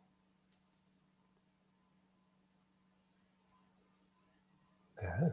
So I agree with all of you. I'm going to go a few clicks further north. Remove the travel needs. Oh, that's interesting. I hadn't thought that's very creative. That's very creative. Bogdanzilla says, love the username. Request review being based on cost alone. Oh, yeah, that's fair enough. Right. Okay, I agree with all this. I'm going to go a few clicks north. So you're kind of around here, and also removing the need to travel. That's really interesting too. I like that. I'm going to go further back, a bit further back. And Arzu is kind of hinting at this, to staff are not trusted, because we can see that that kind of leads on to, through cause and effect, these other things, right? So I'm curious, what would happen if we trusted staff, as Arzu was hinting at? Because all the other things you're mentioning follow on from that quite logically. So you're right. So what happens if we instead trust the staff? So rhetorical question, just in the interest of time, forgive me. So Reed Hastings said, at Netflix, you don't have to complete a purchase order and wait for approval to buy something, you just do it. And yes, some people will cheat, but the gains outweigh the losses. So I'm curious, if we took that approach, what would happen here? So let's say staff are trusted. Then, well, if staff are trusted, well, we don't need to review travel requests, right? That's great. Which means we don't need a central admin team. And there's two really interesting things about not needing a central admin team. I think, as you all hinted at already. One is we don't need to pay a central admin team then, because we don't need to pay their salaries. They don't need to exist. The second thing is everything that followed that you're all hinting towards were negative side effects of having a central admin team with limited context, because that was leading to us to only be able to vet or assess travel requests based on cost alone without context, leading to resubmissions of travel requests, leading to staff being encouraged to travel at inconvenient times. So all that was side effects of having a central admin team. Through no fault of the central admin team, they're doing the best they could. And so that meant, for many reasons, costs reduce. And if costs reduce, then, well, that's great. We don't need to focus on travel costs anymore because costs across the organization are reducing. So there's a second reason why we don't need to approve travel requests, not just because we trust staff, but because costs have reduced anyway. So we have this virtuous cycle. Yeah, I'll see what comes up for you here. I think this is the final question. I lied last time. I can't remember. I think this is the final one. So what benefit would creating a travel booking website have offered? Now, so if we go back to the original question, say, hey guys, would you take this work on? Would you change your mind? I'm curious, because Arzu was hinting at this. I think it was Arzu. I think you were hinting at, I need some clarity here, as did I. And I'm curious now, I've given you a little bit more information, if you take on take it on and see any benefit as a result of creating a travel booking website. We're almost there, guys. We're almost there. Thanks for bearing with all my questions. You teach me with your answers, and also make sure I'm not too far off. Timothy says, I would have earned some money. Yes, you would have. Yes, you would have. So yes, that's very fair. That's very fair. We'd have earned some money. A transaction would have happened. Any other answers? As you say, it still depends. Would leadership really, truly be wanting to work with their people? Yeah. Yes, that's a very key point. I think we come back to that. That's very good. Mahia says none. The process remains the same, only it's digitized instead of submitting in physical form. Yes, spot on. Oh, okay. Let me move forward. I'll keep my eye on chat. These are all spot on. I think you know what's going to come next, but let me get on to what's next. So these are the problems, right? Would creating a travel booking website have solved those problems? Not sure, frankly. I think, as Mahela says, all it would do is the process would remain the same. The problems would stay there. They'd just be digitized, as she puts it, which I really love. And Dimitri says, I think that trust will increase staff loyalty. Yeah. So if we don't build a system, if we instead trust staff, I completely agree with you, Dimitri. You put it very well. Right. So this is my answer to the question, what benefit would creating a travel booking website have offered? Jocko puts it well. There's nothing worse than doing the wrong thing well. So yeah, that's my answer, I think. So I think, as Mahela and the rest of you are kind of hinting towards, the key point here for me is technology solidifies processes. So the technology here was an internal travel booking website for staff, because that would reinforce the existing process, as Mahela puts it, of a centralized approval process for all travel, which was there to reinforce the behavior that all travel costs must be improved. But the reason that behavior existed, it was driven by the belief that staff cannot be trusted. The great thing is as we move up this pyramid, as we bring in technology, it brings efficiency. It means that we can do things faster with fewer mistakes. But there's a cost to change. It is much easier to change a paper-based process. We can throw away a paper-based process and start again within a day. But we all know, as software engineers, as technologists, how hard it is to change a software-based system. That could take years, easily. And so we need to start here. We need to start with beliefs, as we experience in Victorian England. We need to start with beliefs. If technology is costly to change, before we solidify any processes or any underlying beliefs, we need to ensure we are solidifying the right ones. My dad puts it well. He says, managers can't see, not because they don't want to, but because they're unquestioningly following the rules without asking why. And if we don't ask why, we can't get down to those beliefs. If we don't get down to those beliefs, like staff cannot be trusted, we can't change behaviors. And we can't make sure we're using technology to solidify the right process. So recap, technology solidifies processes. And if a process is based on incorrect beliefs, as it was here, technology will only help us do the wrong thing better and make it harder to do the right thing. It would have solidified the way we're doing things, making it take 2 to 3 years or several years to change as opposed to a day. These are some other invalidated beliefs alongside staff cannot be trusted that I've come to learn the hard way. But the so what? So this is the summary of everything. So an invalid belief is likely to mobilize unhelpful behaviors. Like Sheila, we need to make sure we're not missing a because. Otherwise, we might just use the computer less. We might empty cesspools into the Thames. We might not. We might use technology to try and help staff book their travel when they shouldn't need to be approved at all, and they should do it themselves. Cause and effect thinking can help us find and upgrade those incorrect beliefs. The miasma theory, that don't trust your staff. And technology solidifies processes and may mean we do the wrong thing better if we don't find those beliefs and uproot them and upgrade them. And therefore, transformation must begin with transforming beliefs, making sure that beliefs we hold are upgraded before we solidify anything. If I was to summarize everything in one quote, you know I like my quotes and my questions, is this one. The principal obstruction to an organization getting to where its managers most wanted to be lies in the minds of its managers. It's the assumptions, the beliefs that we hold that hold us back, not our technology, not our capacity. Things like staff cannot be trusted, cholera is spread by inhaling bad smells. Those things hold us back and stop us seeing the real reasons and the right ways forward.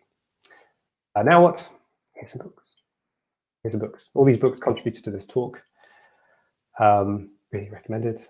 But reach out to me offline if you kind of want a tailored recommendation of where to go next. But these all debunked my assumptions that I held about management. Here's a website with stuff on it. I have a little book on there for free, if you just want to read some articles. If you're curious about how organizations can get in the way of themselves and what you can do about it, there's a little download there for free. Don't need to register, just click download. But that's everything. Thank you so much for your patience, for listening, and for your really, really good questions and points. You taught me. Azu says, what program can we use to create the cause and effect diagrams? I use Miro. I'm really lazy. I use a pen and paper, actually. I've got someone a piece of paper here, actually. I'm really lazy. It just clarifies my thinking by doodling. But Miro, I've even used PowerPoint if you don't have anything else. It's a bit scrappy. But yeah, just pen and paper, Miro, whatever you're comfortable with, any kind of simple thing like that is good. I'm going to stop talking. Hello again, Simon. Hello. Hi, it's me again. Thank you so much for the talk. What a fitting topic. I mean, it's awesome. Really, really awesome. And always nice to see another history buff, of course. And Simon, we got some time left, and I say we use those to tackle some of the questions we got. Great. Yes. I mean, the first one, you kind of answered it a bit in your second part of the talk, but nevertheless, I will read it to you. How did you find out about the man's effort to tackle cholera, and what about his story intrigued you in the context of technology? Oh God, that's an amazing question. I don't think I could do it justice. I'll try my best. Right. So, how did you find about John's efforts to tackle cholera? So, I think this actually came up in a book, and I can't remember which book it was to credit. Right. So, there was something, I think, in a systems thinking book relating to there's a famous part to Jon Snow's story, particularly around the Broad Street pump in Soho, and it was mentioned in terms of systems thinking. I think the reason for that was Jon Snow was the father of epidemiology, so the way he approached problems was probably an amazing application of not only systems thinking, but also the scientific method.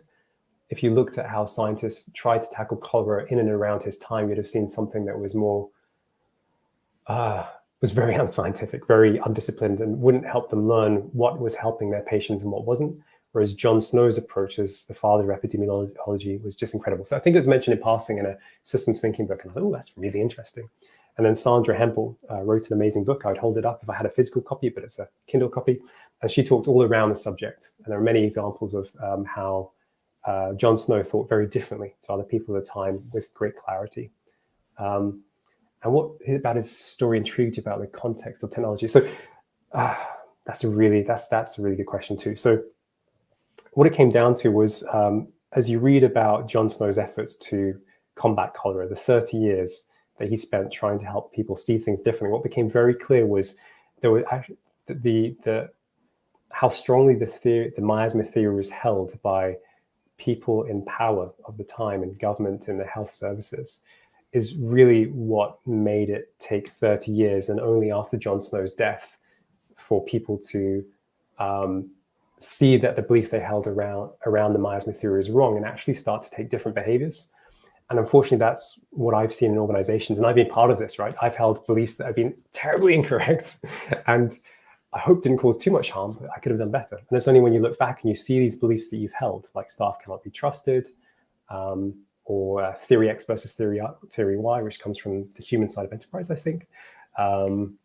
It's only when you see these things, these beliefs in action and the harm that they cause, and alternatives beliefs that can take their place, that you start to see the power and destruction that beliefs or assumptions can cause. And so I guess that's what linked it back to John Snow. As I read that book, as I saw what he did, I realized the destruction that the miasma theory caused through no one's fault. It was the best thinking available at the time. And we see that in organizations all too much, through no one's fault. Again, all doing their best, but there's just, I think someone mentioned the word knowledge. It's just how can we get knowledge to the people that can do good things with it. Hope that made sense. That was a long answer. To me at least. Good. Very, very fascinating stories, really, and you can learn so much from it. It's really kind of also changes your view on some ongoing things today. It does. Simon, thank you so much for answering the question. We got another one. A more general question. Do you have any advice you would give to aspiring technologists, maybe even based on the lessons learned from Cholera era London and the challenges faced by today's professionals? That's a good one, right? Probably asking why. That would probably be my recommendation. Ask why. So whenever you're asked to do something, ask why. And that's not the difficulty with the question why, is it can sometimes sound confrontational. But the great thing is if you look at children, and I think Ellie Goldsberg put this really well. If you look at children, they're born to ask why. Their curiosity runs amok. They will always ask you why. Even it's kind of like, don't eat your dessert before your main course. They'll say why. And that's great. But as we get older, we lose the ability to ask why because it sounds confrontational. But really, through asking why, we can understand the reason why, the problem to be solved behind a request that's coming to us as a technologist. And through understanding the problem, we can find better ways of helping through better technology or alternatives. Any problem has infinite number of solutions, but any one solution has one solution, one way of implementing it. So the great thing is if we ask why, we can work backwards. We can find more creative ways and often better, more effective, easy solutions, I think is the words we're using in chat, that can help the business get to where it wants to be. So yeah, ask why is my suggestion. Understand the problem, and it can make everyone's lives easier and come to a better result for everyone. Win-win. Does that make sense? I think so. That's why. Yeah, and not only when it comes to technology. Yeah, absolutely. Words to live by. And let's tackle another question. Please. Are there any unexpected parallels between the challenges faced in the 19th century and the challenges faced by technologists today, like COVID? Oh man, that's a deep question. I'm not sure if I could do it justice. Let me have a think. So are there any expected parallels between the challenges faced in the 19th century and the challenges faced by technology today, like COVID? Probably.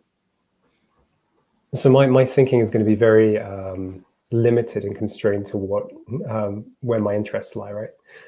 So one of the key questions that, and this is, I'm going to be speculating a lot as I say this, one of the key questions is why, okay, so I totally get that you have to change beliefs to change behaviors, but why do people hold on to the miasma theory that cholera spreads only through inhaling bad smells? Why do they hold on to that belief so strongly and for so long?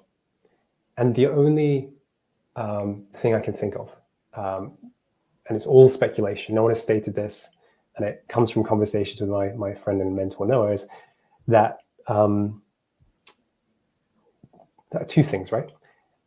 One is that often the people who make decisions that affect the organization are often removed from the problem, often removed from the front lines, removed from, in this case, the treatment of patients, or in our case, when it comes to technology, kind of, writing the code, right?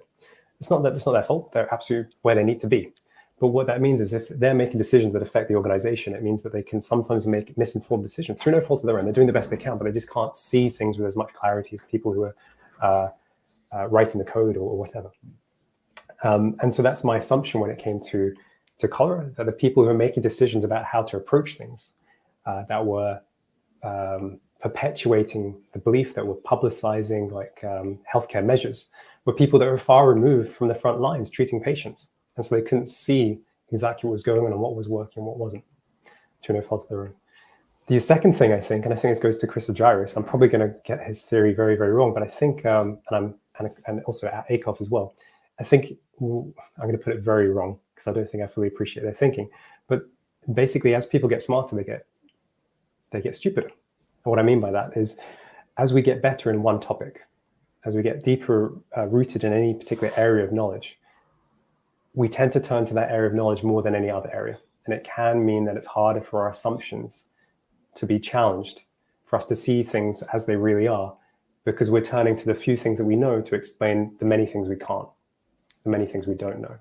And so I think these people in government and public health at the time were incredibly smart, but their knowledge tended to be quite narrow in medicine, for example, as opposed to epidemiology. If you look at Jon Snow's background, he came from a very small town. He was exposed to many things that many people in power were not exposed to. And his fields of interest were incredible. And that meant he could start to see things that other people couldn't. And he could challenge assumptions that other people didn't know even existed, that they even held. And so, again, in modern day organizations, often as we get smarter and we get promoted for it, it's hard to really appreciate the assumptions we hold. I'm guilty of this. I've made so many mistakes, and it's not everyone's a good person. It's just that there's things that we can't see. And as we get promoted for being better at what we do, it gets harder for us to really evaluate our assumptions and see that we hold these assumptions. And that's where I think this kind of diagrammatic approach of cause and effect thinking, saying, how did this thing I assume, how did it play out over time and space across the organization? How did what I do as a developer hurt operations? Can help us start to see the implications of our assumptions, actions, and results. I hope that made sense. I'm going to stop talking. Yeah, I mean, maybe we should more often see and also embrace our own incompetence to get further. Well put, Benedict. Simon, absolutely. Yeah. Simon, thank you so much for sharing not only all this knowledge, but giving so great advice and also sharing some really wise words with us today. It was really a blast having you. And I would say, hopefully see you on another live day. I look forward to it. Thank you for having me. Have a nice one, Simon. Bye. Bye-bye. All right, and we jump to the last speaker of the day. He's software developer at Betel, is a Krav Maga and Kung Fu enthusiast, and with his 7 years of professional experience, he certainly knows what he's talking about. Very welcome, Sam. Thank you very much for having me. Thank you, Simon, as well. It was fun listening to your talk, and definitely excited to integrate some of those lessons into my life as well. And thank you, Benny, for having me here and the WeAreDevelopers group. I'm excited to jump in and chat with you guys. Awesome, Sam, and really awesome framing you got there. Thank you. I tell people, like, way back when my COVID project, when I had to work from home, the money I normally spent on gas, I just spent on plants. And so my office has slowly grown into a jungle, and I'm very happy about it. My colleague next to me is just raising 2 thumbs for you, as he's also a big plant enthusiast. So. Gotta love it. Thank you very much. All right.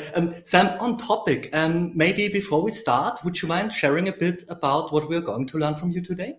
Absolutely. So I do a talk on burnout, and burnout is something that I am very passionate about, largely because I think it's not talked about often enough. I think in a lot of the developer industry and a lot of the other just industries and life in general, there's such a grind mindset of having to just put in the time and tear yourself down and beat yourself up to try to get to some end goal. And I want to help to demystify and use some of the thoughts and problem-solving techniques that we've already learned from being developers and just try to flip that into how we can use those same thoughts and ideas to help improve ourselves. What an interesting and also important topic, I would say. So I don't want to steal any more of your time, Sam. The stage is all yours. Well, thank you very much. So yeah, today's topic is we're going to be talking about debugging burnout, or I like to call it being a product owner for your mind. So with the introduction that Ben gave, just a little bit about me as well. So I am Samuel Shaw. I like to do coding stuffs. I like to do fighting stuffs. I have bourbon and I enjoy that. I have a dog and I got married about a little over a year ago at this point. And so, yeah, just trying to live life and see where all of the adventures can take me. But the big important thing that I want to asterisk is what is missing from this list.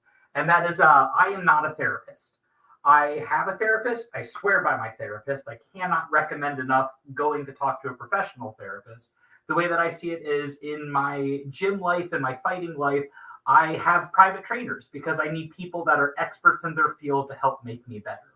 In my professional career, I'm a developer, which means I'm using my mind. So I should absolutely have a professional to come in and help guide my mind and help me grow from that as well. So I am not a therapist. A lot of what I'm talking about, though, is things, conversations that have come from the therapist, from recommendations from friends, and just a lot of conversations.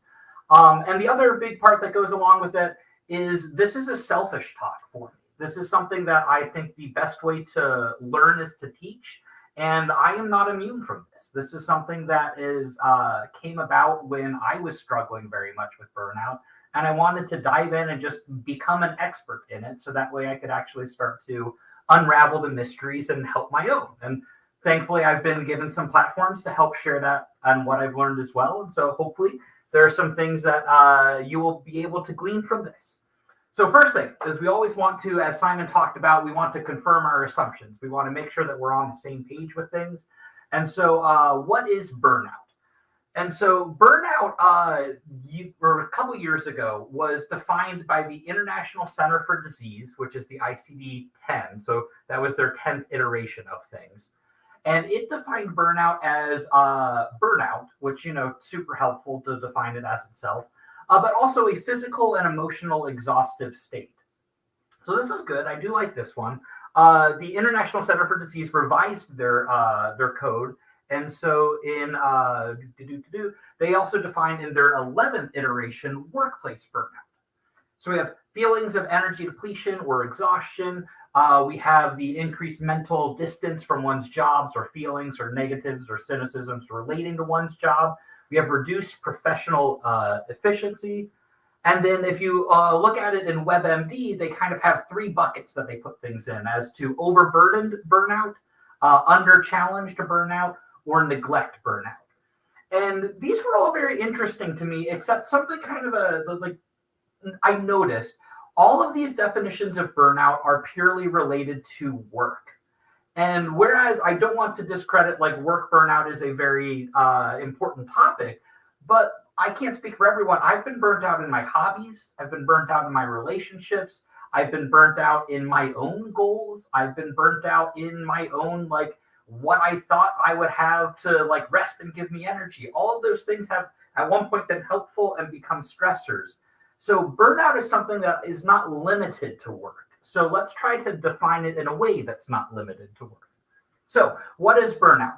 I'm going to propose a new definition, and I'm going to say that you've got three buckets that are at play. You've got your expectations, you've got your environment, where you are around, and you've got an energy. And that energy is used to maintain the distance between your environment and your expectations. So burnout is the imbalance of these. If your expectations are too far away from where your environment is and you don't have the energy to maintain that gap, there's going to be some burnout. So using that, I want to start to dig into what these three buckets look like and how we can start to understand what burnout is using these three topics, these three entry points. So let's dive right into the environment. The environment is everything that you see around you. It is your workplace, relationships, hobbies. Where are you in the context of life? And so I want you to meet Alice. Alice, she doesn't want to go to work tomorrow.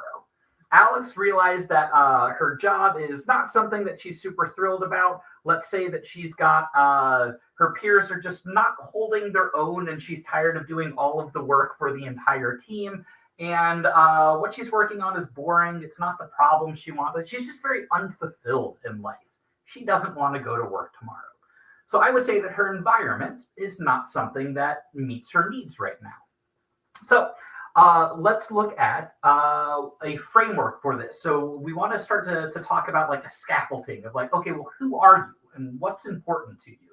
Like Simon was talking about, we want to step up on where we're asking these questions. So that way, instead of just saying, trying to treat the symptoms, we can try to actually treat the core values with this. So we are, speaking of core values, I'm going to encourage everyone at some point to take what's called a core values exercise. There was a researcher out of the University of New Mexico who came up with this exercise that is like 90 some odd cards of just single words. And we're talking like humor or popularity or history or generosity or relationships. And you're supposed to take these 90 some odd cards and separate them into 3 piles. You've got piles that are very important to me, piles that are just important to me, and piles that are not important to me. And that's it. Separating them into 3 cards. The fun part is, after that, you want to take your very important to me stack and get it down to 10. That's probably one of the most difficult things that I've ever done. Only made more difficult by the fact that my therapist then told me to get it down to 5. And then get it down to 3. And at that point, I'm like staring at 2 of these words and I'm like, but this is me. Like, this is who I am. I don't know how to choose between those. And he's like, well, okay, cool, pick one. And it really forced me to ask these questions and figure out what is important to me at my core. Who am I? Which is a rough question. So these are my actual results. The things that are very important to me are growth, which is the number 1 by far for me. Order, I like everything to have a place and be in its place. And shamelessness, I like to do things because I want to be exploratory and trying new things versus avoiding shame. Things that are important to me are things like mastery and passion, but those aren't like the core of who I am. They're just symptoms for me of what's important. Things that are not really important to me is tradition. I don't, and that's something that just doesn't resonate with me.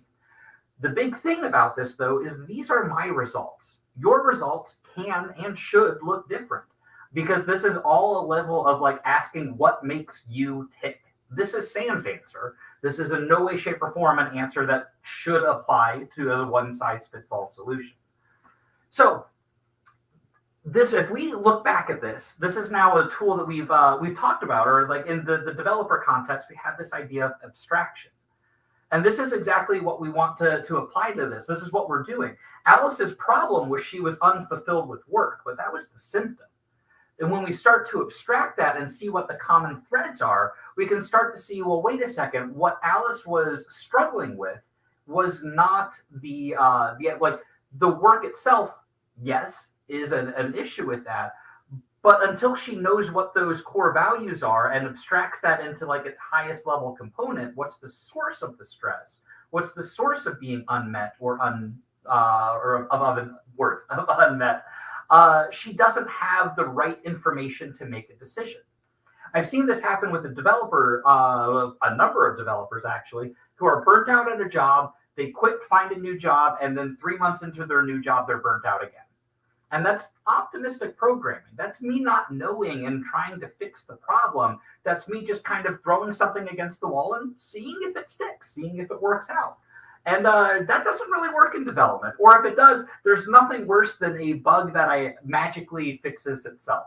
Which means when someone asks me, oh, what you do? I'm like, I don't know, which means I have no idea that it will ever happen again. And that's just a terrifying way to run a business and to do a development. So the questions that I always like to ask with this is once you figure out what your core values are, start to ask yourself what's not being aligned with that. There was an instance in a gym that I went to where I was not growing. And that was a very big struggle for me. This actually happened with a job as well recently. I wasn't growing. And growth is like the number 1 important thing to me. So when I'm not growing, I can look at that and be like, well, wait a second, this isn't just an issue. This is a violation of who I am. And so if my growth, if I'm not being fed, if I'm not being allowed to learn and to grow, then that's an issue that I have to actually like take stock in and make a change for. And so that's something that might be worth changing your environment for. With that said, so that this is not Sam just told everyone to go quit their jobs right now and go look for a new job tomorrow. It's having this time to understand, well, if growth is the issue, have I talked to my job and figured out that I need to grow or what I need for there? If I need more to be fed more in terms of like getting a mastery of things, am I being fed that at my job, or is there a way for me to be fed that at my job? These are questions that need to be asked and need to be answered before you just jump straight to the, well, I'm burnt out, I need to remove myself from this situation. Which is not to discredit. There are absolutely some situations that if the resources allow, you need to get out of. And that's okay. But you need to understand the why, and you need to understand what is at stake or what is at play here to make a good and informed decision with that. So abstraction is you're trying to peel these layers back and figure out what of these core values are not being met so you can actually grow and make informed decisions. So let's continue with Alice. Alice is just doesn't know. She's just that there's like meetings coming up with feedback from manager. She's doing well, but like something isn't right. She's mad or frustrated or just the words just aren't there. So language is hard. Words are hard. And so one of the things that I always like to talk about is if you were to ask a brewmaster how their mash bill looks and how they would have a day's worth of content to tell you about how they actually work in the brewery. If you were to ask, Nick Offerman what type of grain of like woodwork he wants to do, he would have a whole answer for that. I like bourbon. I have friends that do entire bourbon podcasts where they speak for nothing but like bourbon for an hour and a half every week. There is a lot to say about bourbon. If you ask the senior developer on your team whether or not he likes Ruby, he will give you an answer, and he will be very passionate about that answer. I've never met anyone that has a casual acceptance with Ruby. But so all of these people can talk for hours about these things that they're passionate about. So Alice just doesn't have the words. So if I ask someone, how are you doing today? The answer for that is, well, good. Okay. That's super helpful. Doesn't really tell me anything or do anything. So I want to talk to you about a book that I read called Permission to Feel by Dr. Mark Brackett. Permission to Feel is a phenomenal book. And what he does is starts to peel off these layers of words for emotions. And it's something that is most of the human emotion has been summed up by HALT. Are you hungry, angry, lonely, or tired? And that's the extent of human emotion. Well, no, it's a very complex thing that we just never talk about. We never have these words to go into to properly define what we're actually doing with how we're feeling. And that's kind of an important thing to do. So for instance, what's the difference between being enraged and being livid? What's the difference between being pessimistic or lonely? Or what's the difference between being like cozy or chill or surprised and optimistic? These are all like specific words that have specific meanings, but it's better to have like, well, I'm just angry. Well, angry, like, okay, well, how does this anger manifest? How does it play out? And by giving yourself a wider vocabulary or a wider range of words for these emotions, you can start to define and understand better where you fall into this like emotional web. And that's something that's an important thing to do. The number one step is always to define where you're at. And so understanding where you're at, giving yourself a language to talk about the emotions that you're going through and where you want to be going through is huge and powerful, because that allows you to actually have a conversation about it. If all the words that you have to do to sum up things, just, oh, I'm angry, that's not going to get you very far. Because we can't talk about, are you enraged? Did something happen? Are you frightened? Are you scared? These are all different parts that might manifest the same, but have vastly different underlying causes. So Alice was struggling with words. So she couldn't quite pinpoint how she was feeling. So this author, Mark Brackett, has an app as well that it was called the Mood Meter. They recently changed it, and I truthfully don't remember what the new name of the app is, but if you search for Mood Meter, it's somewhere there. And this was like, it gives you just a check-in point where today I am feeling, and instead of the little like magnet thing with all of the emojis on it, it can give you like a list of hundreds of words of just how am I feeling today? What was happening? What led to me feeling that way? So one of the tools that we have for this is analytics. We want to label it. If you're feeling frustrated, why? If Alice is angry at the manager, why? If the manager ignored, because like the manager ignored me the last meeting? Like what? Asking this why and drilling up to the higher step is called an RCA. It's a root cause analysis. There's asking the 5 whys, similar to what Simon was saying earlier. You're asking this why to keep moving up the stack and start to understand what was at its core of going on that made me angry.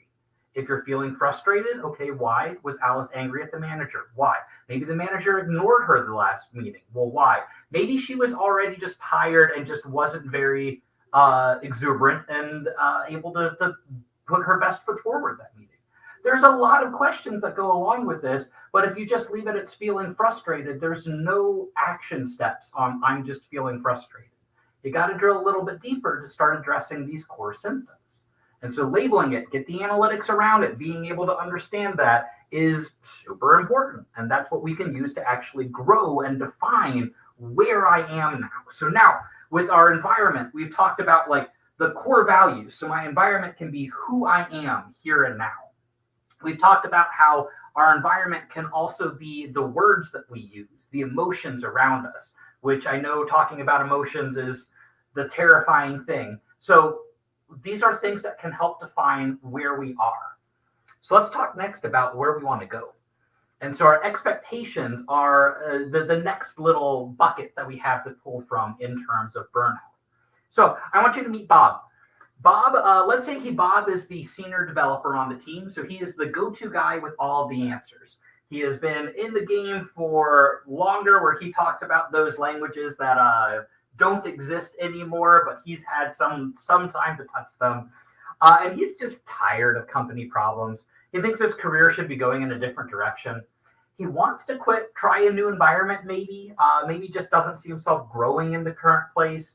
Maybe the growth that he sees isn't in the direction that he wants to do. There's a lot of maybe, but like, how does he get here? Like, how does he define things? Like, there's a lot of ambiguity about how to move towards that. So let's talk about goal setting. And we're going to talk about two sides of a goal setting coin. We're going to talk about goal setting, and we're going to talk about themes. More on that in a minute. Goal setting is a phenomenal tool. And it is good for precision, good for motivation, and good for directions. So goal setting has its value, but you have to do goal setting right. So goal setting can have two ways to do it. You can have SMART goals, or you can have VAPID goals. SMART goals are specific, measurable, actionable, responsible, and time-bounded. By responsible, I mean I am responsible for it, and I have control over it. VAPID goals are vague, amorphous, they're very pie in the sky, they're irrelevant, and they are delayed, so they can constantly be moved around. And all of this forces around or encourages the idea of, are we trying to chase something that I have control over where my direction is going, and it is a specific thing I'm trying to accomplish that I can actually like take iterative steps to get there? Or is it just like an idea? Is it just a cloud? Is it something that I want to just dream? Like, I think it's specific, but like my goal is to have $1 million, and like, how does that actually do anything to get me there? Like, I don't have any iterative steps to do that. So trying to be very specific with this and have those iterative steps lets you set a very smart goal. One of the important things that we're going to talk about more is time-bounded as well, because time-bounded is a phenomenal way to actually encourage your mind and encourage yourself to get out and to move and to do something. If it's just, I want to do this eventually, then you also want to start eventually. If I want to do this in a month, then I should probably start now. And so goal setting is something that you want to have for this very specific thing that you want to accomplish. There's another side of it, though, where we want to talk about how we would get there and how we would make those iterative steps. And we're going to have talk about routines and habits. So it's a nuanced difference, but routines are a sequence of actions that you carry out the exact same every time, and habits are an autopilot routine set off by a trigger. So a routine is like I get up in the morning and I brush my teeth. A habit is every time my alarm goes off, I brush my teeth, and then that kicks off the rest of my morning routine. Once I brush my teeth, well, I might as well just finish putting myself together and get dressed and go out and walk the dogs and start my day. So that habit is once I get out of bed and brush my teeth, the rest of my morning is on autopilot. And now routines are something that takes effort. A routine is something that you actually have to like think through and put blockers in your, blockers is a bad word, but put like something in your way to remind yourself to go do that. Where a habit is just that happens on autopilot. So we will talk more about that in a second, but I want to talk about themes because themes is a very impassionate idea for me. Completely stolen from a YouTuber, CGP Grey, and absolutely love his conversation on it. So I highly encourage to go look at it if that's something that is interested in. I have links for all of that later on. Themes are good for grace, they're good for life change, and they're good for growth. So, for instance, one of the examples that CGP Grey uses is let's say that theming is intentionally vague for a reason, and it follows more of a trend line. And you want to have like an actual word to rally around. So the idea is like, how are your New Year's resolutions going? We're coming up on November, so everyone should be pretty solidly in a new habit and a new routine with the resolutions they made in January. And if you're anything like me, I gave this talk on January 11th and it was already out the window. So having a year to accomplish something, not really helpful. And so especially when one roadblock comes in the way, like the entire year can be a waste at that point in time. If my goal was to lose 20 pounds, and the example that he used was, let's say end of February, you get a cancer diagnosis. Well, all of a sudden, your entire year changes at that point. There's no, like losing 20 pounds is the least important thing. You've got a much more serious issue to deal with.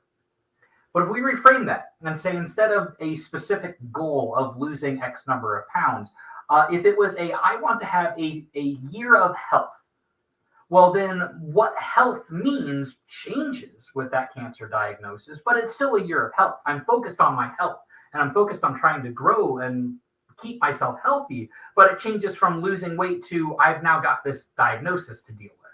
And that is an important pivot. But the important thing is you haven't failed. You've set yourself up for success because you've allowed for this life change. You've given yourself grace for this thing to just come out of left field. I like themes for growth specifically because they don't really give you a set, this is where I'm going to end up. And it allows for a lot of the iterative process for getting there to be hitting a stage and be like, oh, well, I'm actually more interested in this thing over here. And you're allowed to go chase that. You don't have to be so like pitbull sunk into what I'm trying to go after. And you can have that grace to navigate things. So you can start to follow these trend lines. And that's a very exploratory and fun way to go about things. The other thing then I would bring back up the concept of time. A year is the perfect amount of time to do absolutely nothing. Because in January, well, I can start in March and that's still okay. You know what, March came around and I'm a little busy. Let's just start this in summer. Like when end of May, June comes around, then we'll get on board with whatever I'm trying to accomplish. And then, well, you know what, like summer I'm super busy. It's finally good weather out and I've got like 3 months of good weather. So I got to grill out of, this will be a fall project. I'll start a little bit later. And now we're almost at November and I still haven't started my New Year's resolution. So if we change that down to this idea of seasons, the humans are pretty good at noticing, like, you know what, it's starting to get a little bit cold outside. I guess that means summer is over. You know what, it's starting to be like snowing at this point. Maybe fall is over.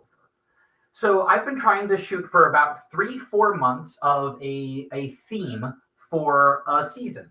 So the Winter of Balance was one, where I'm trying to have more of a, was last year's winter.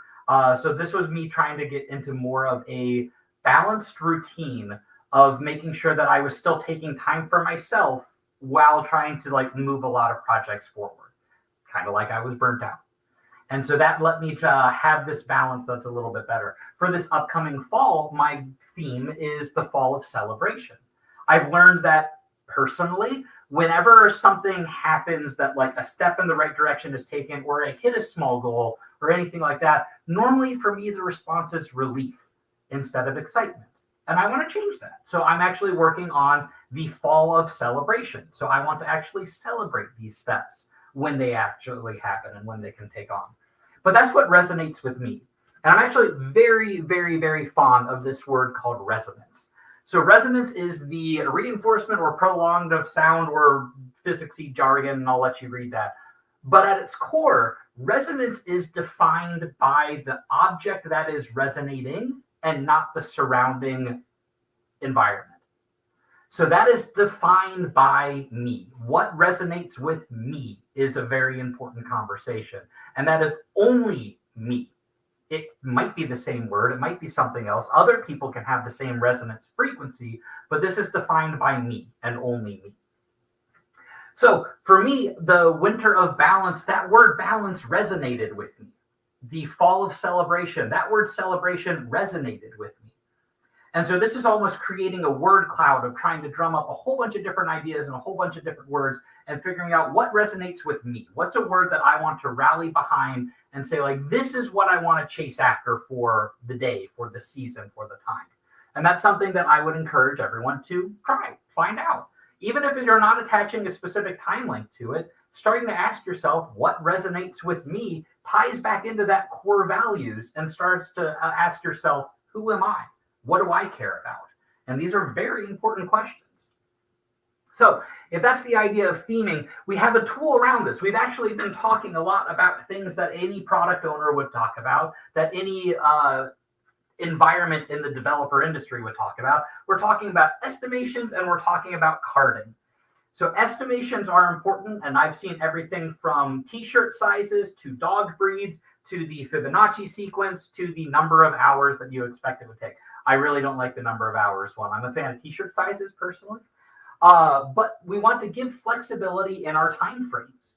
We want to give ourselves the grace to have this like, okay, this is a goal that I'm shooting for, but if it doesn't happen, we want to be able to have this way to navigate around life, so that way we don't beat ourselves up because we haven't achieved that goal. So we're giving ourselves that grace in the time frame and the flexibility. We want to break down goals into bite-sized chunks. We want to have very iterative steps that we can work towards. It's the same thing that if I ever see a card that is a long-running card, something that's been taking a couple weeks for that, it's like, could we have broken this down into maybe a couple smaller cards? If it's taking that long, then there's probably smaller deliverable chunks that we could have put forth in the meantime, instead of just having this one long running card that's been on the board for the last month and we'll get to it eventually type thing. Adding themes allows the directions, gives you the grace for that as well. And I am actually a huge fan of Trello boards. The screenshot that I have here is actually a screenshot of my personal Trello board for my just life. I actually learned when my wife and I were planning our wedding, it was a very convenient thing to use because as a developer, like, wait a second, we know how to do very large projects that need to be broken down into small chunks and have a time-bounded deliverable.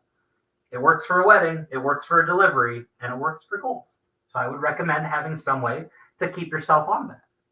So let's check back in with Bob. Bob likes this idea of growing and moving forward, but he just keeps failing at things. I mean, he doesn't want to try to branch out from like the architect level that he is because of like, if he starts a new language and wants to start learning something, he's going to look really stupid in front of the junior developer. And I mean, can you imagine the code review of the junior developer on the architect's code the first time he's trying something new? Like, good Lord, that would be absolutely a nightmare to come across. So Bob wants to try new things, but he doesn't want to fail at things. So I want to talk to you about a book by Carol S. Dweck, by Dr. Dweck, called Mindset. And this book is one of the books that I would say has radically changed my life. Mindset is talking about how there are two ways to approach problems. You can have a growth mindset or a fixed mindset. Growth mindset is looking at any opportunity of failure is actually an opportunity to learn and grow. You're finding a gap in your knowledge and you want to have a way to actually close that gap, gain that information, and move on and grow from that. A fixed mindset is I'm smart and this is all of the knowledge that I will ever have and that's it. I don't like to be challenged. I just like to tell me I'm smart, tell me I'm good. If I fail, that means I'm not good at something and I don't want to try it. So I don't even want to try something I might fail at because me and failure, we just don't mix. So being able to change my mindset from I don't want to try things because if I fail, I will fail, to I want to try things that I will fail at because that's something that I might be able to grow with. And that's been something that I've tried to instill in like the developers that I mentor and everything like that is try things. I call it the magic school bus approach. Get in there, get your hands dirty. If it goes wrong, oh well. There's plenty of developers that I coached through. I remember my first production outage when I submitted some bug that I thought was a new cute way of doing it, and then all of a sudden I'm staying late on a Friday because someone's entire workflow broke. I learned. I've gotten better. And I feel like I always want to be in the case where I look at 3 years ago Sam and say, like, what on earth was he thinking? Because that means that I'm constantly growing and finding these new ways to fail, to gain more knowledge. The biggest question that I always like to ask, are you looking for opportunities to grow or to show off what you know? And if you're just trying to show off what you know, how are you growing? How are you learning? How are you expanding your knowledge if you're only ever concerned with showing off the knowledge that you currently possess? So growth mindset, if you take one thing away from me this talk, I would highly, highly, highly recommend reading this book. Huge fan of it. So if we talk about what Bob is trying to build and trying to grow, he's changing his mindset, but this takes time. This is not something that just happens overnight. So another book, The Talent Code. Talent Code is basically a love letter to myelin. So myelin is when you look at a neuron, and so through our entire nervous system, you've got the big head of the neuron, and then it's going to be firing an electrical signal down the axon, and then into the axon terminal, then fires the next neuron, and that's how the chain reaction of neurology works in a 3-second version. Myelin is a thing called a myelin sheath that wraps around the axon. And that's something that that's the white matter of the brain, or of the nervous system, I should say. And as you develop more of these myelinic sheaths, the axon will physically fire faster. You will have a quicker time of the excitation energy to then firing the electron that goes through the electrical signal that goes through to the next one. So developing myelin makes neurons fire faster. That is not a quick process to do. That does so by exercising that neuron, that neuronic pathway over and over and over again, is what develops that myelin, is what makes it faster. Which is why routines and habits can be really hard to build routines or to break bad habits, because that's literally the axonic pathway that has developed a lot of myelin. And that means that it is the path of least resistance for your brain to fire neurons in that direction. It's not impossible, but it's like a muscle that you have to then retrain and rebuild a new pathway that will become the path of least resistance and what's to grow. And so that talent code, the way that they talk about it, is this repetition of doing things, but not just doing things to repeat them, doing a harder version of those things. So that way, when you actually need to deliver it or to use it, it's an easy task to do. So it's developing these very robust, these very extreme habits. So that way, when you need to do them in just a normal day-to-day life, it's perfectly fine. In the gym, the best way to deadlift 100 pounds is to get really good at deadlifting 200 pounds. Because then all of a sudden the 100 pounds doesn't mean anything. Just like building muscle, this myelinic sheath is something that you're developing the exact same way. which requires effort, which requires doing things, which requires Bob to intentionally put himself into places where he can fail until he gets comfortable enough with learning that is then the new habit that he jumps into. So I want to set another tool for this one. Let's talk about breakpoints. Breakpoints are an actual just lifesaver in terms of development. And that's always the first thing when I get to a new code base is okay, let's just set some breakpoints and I just want to see what the code's doing. So it's finding little things to jump out at you and give yourself this thought of okay, is there a habit that I'm trying to work on? Is there a routine that I'm building? Is there an opportunity for me to grow in this situation? So breakpoints are something that I've used to intentionally develop these habits and these themes. Setting up intentional failures, intentionally going into a situation, trying the thing that I've never done before, knowing it's not going to go well, but let's just see what happens with it. Setting up learning opportunities. There are two things that I started doing for the gratitude journal for my themes. Was one of the themes that I had was to start a gratitude journal. And I would leave this on my nightstand. And more specifically, I would leave it where my phone charger is. So I would have to physically pick up and hold the book and move it before I could plug my phone in at the end of the night, which meant I set myself a breakpoint. This was something that in order to do the thing that I'm used to doing, which is plugging my phone in at the end of the night, I had to physically touch and stop. And it was oh, wait, I should do the gratitude journal because that's what's here right now. Another one that I have is every night on my phone at 10:30, I have a reminder to go off to just savor something. Think of one thing throughout the previous day that I enjoyed, that made me smile, that I was happy about, just something. And that has allowed me to then just have that as a part of my routine. I'm finishing every day thinking about something that happened during that day that I liked. That was good. So we've talked a lot about now this how to get to the expectations of where we want to be. We can set goals, we can set themes, we can use breakpoints, but also importantly, that growth mindset of trying to figure out the best way to actually get over there. And we can start to develop that language now around our environment, around our expectations of what we would want out of our environment. So we've talked about our environment, we've talked about our expectations.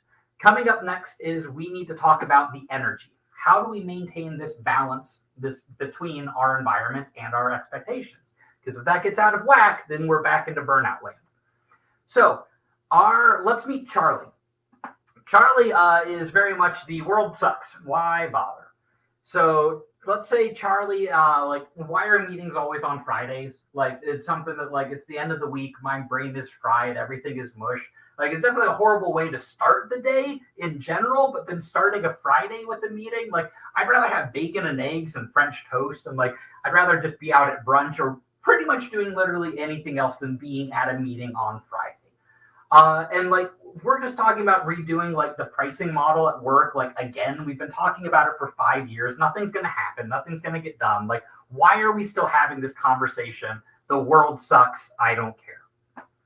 So I want to talk to you about gratitude. Gratitude is something that I thought was super wishy-washy for the longest time until I actually started taking this a class that was offered online by Yale University called The Science of Well-Being. And so what they did is they had set up an experiment and they asked three groups. They had their control group, and then they had one group write down 5 things that were hassles for them in the last week. Pretty easy to do. I can think of 5 things that upset me in the last week in the drop of a hat. Then they asked them to think, then they asked a different group to think of 5 things that they were grateful for over the last week.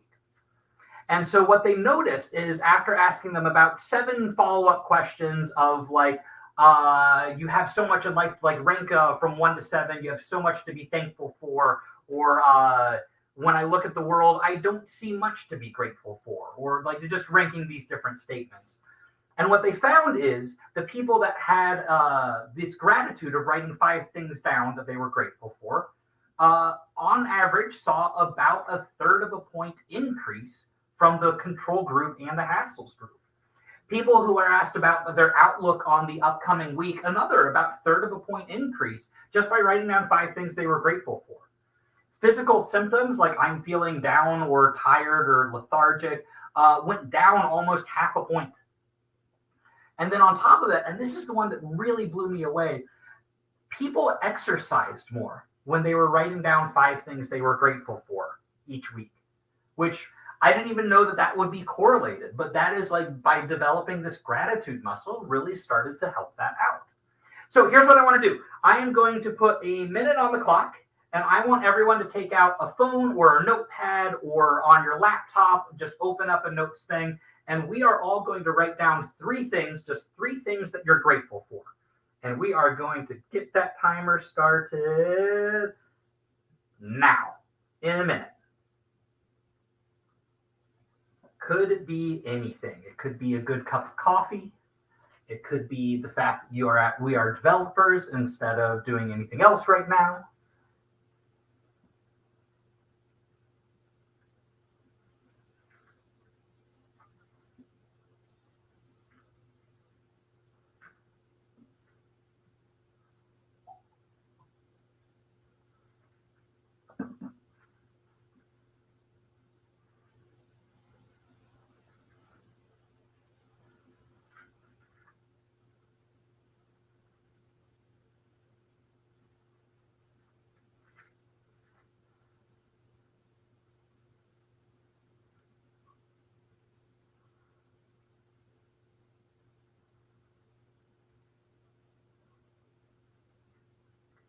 Three, 2, 1, time.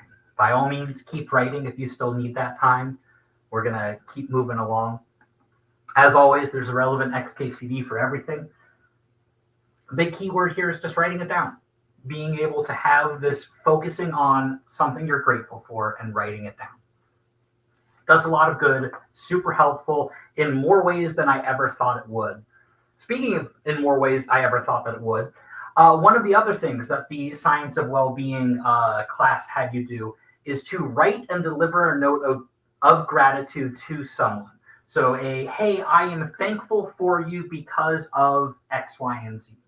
And what they noticed is what they did for pre-test is people had about their control group and their gratitude group about the same level of happiness. 1 week after the test, the person who wrote the gratitude note was about 50% happier. The 1 week later, that was still about 39% happier. And we're seeing that that happiness score stay up 1 month, 3 months, 6 months later. It took 6 months for things to normalize. I actually did this one time during COVID, and that was something that was very had a friend who had just moved, and I wrote her a, hey, I'm grateful for you note. I forgot to deliver it. I was on cloud 9. I thought it was the best thing ever, and I was very happy that I wrote that. I didn't even deliver it. Just by writing that note, still had that same trigger of happiness to come out of it. So all of this comes back to documentation. It's almost like things are not life's not a siloed project. You can have friends, you can have this paired programming to get through life. So let's talk about rubber duck debugging. If you haven't heard of it, there's a phenomenal Wikipedia page around it as well. It is the concept of you can solve a lot of your problems, ask the senior developer to come over, start explaining the problem, and halfway through explaining the problem, you're like, oh, wait, no, I know exactly what to do. And so having someone to talk through the challenges of life helps refine your perspective.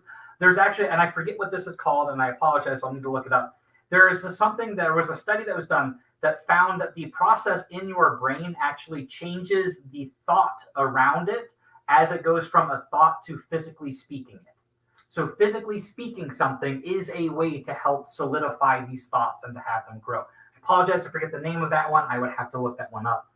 But so yeah, talking through issues helps solutions with that. There was a book, Extreme Ownership, that I read, and it was a fun book about how the concept is always asking what I have control over and what I can do to grow. And a lot of that also talked about having this this mindset of me always trying to take on what I can own and anything that's going around is asking what I can own the process of and make better, and I can have ownership of. So it's almost like taking your energy levels and having ownership over it and initiating those conversations is a super handy thing. So let's check in with Charlie again. Charlie would like to have all of these like nice, fun, gratitude, happiness things, but like his hobbies are chores. And at the end of the day, like why bother anymore? Because like the gratitude stuff helps. He's going to work on that. But like at the end of the day, going to the gym, he's still burnt out there, or he likes to play football, but like it's work at that point to go do that. So we need to be intentional with how we're going to be dealing with our energy and finding our energy. So we have two kind of options for this. Do we want to refill our cup? Is my energy depleted and I need to gain some? Or am I trying to conserve what you have? Like I've got a little bit there and I want to make sure that like I am very efficient with how I use my energy. And a lot of these can go in either categories, but like the big question is like, what do you do to relax? Like, what do you actually do to relax? Which is not always an easy question, because normally the answer is like, oh, well, I do my hobbies. Well, hobbies are also not side hustles.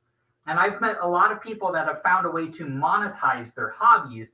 And the second they start doing that, they become a chore. It's something that I have to do instead of something that I get to.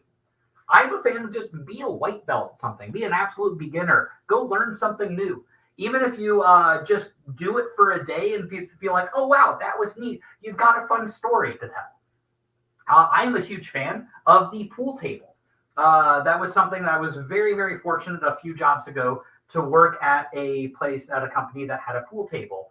And that was the best debugging tool I've ever had, because I'm super frustrated staring at a problem and I just need to go get away from the computer screen for a hot second and try anything else. And that was for me playing a game of pool in the office. And I would normally end up playing with another developer. And that's when it was like, oh, wait, like 3 seconds into that, I'm now talking about what my problems are. And like at work, and we're solving this problem just while playing pool.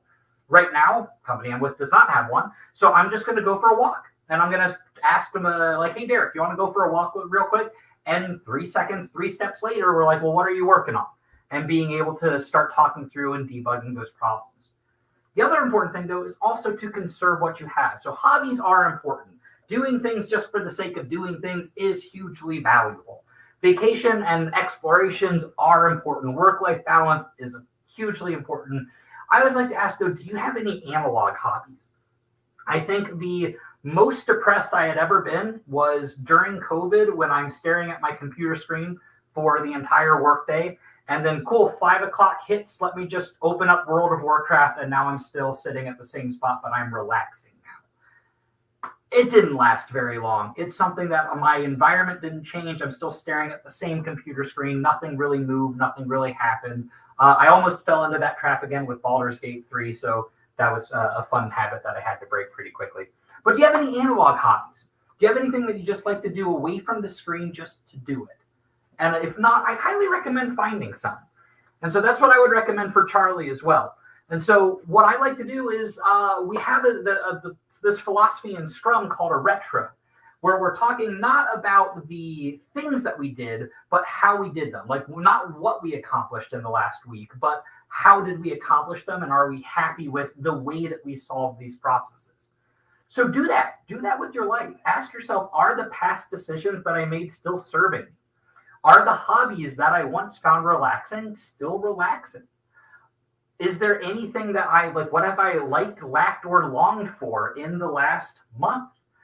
There's a manager that I had, and I'm totally stealing his phrase because I absolutely love it. He said, no decision should be made without an expiration date. Be that something that you decide in the work environment, be that I've decided that I'm going to do this hobby have some time built in that you can go back and revisit it. And the answer doesn't have to be, let's completely change the decision, but you should go back and look at okay, am I still on a path that's leading me towards a happiness? And if not, how can I change that? Have these conversations and these iterations early on is hugely important. So let's bring all this back together. So we talked about our energy pool, and we talked about how we can use our hobbies to grow from that. We can use gratitude to help refill our own cup. Our common definition of burnout that we started with was the imbalance of my environment with my expectations and the energy that I have to maintain that distance. So the further apart my environment is from my expectations, the harder it is to maintain that balance.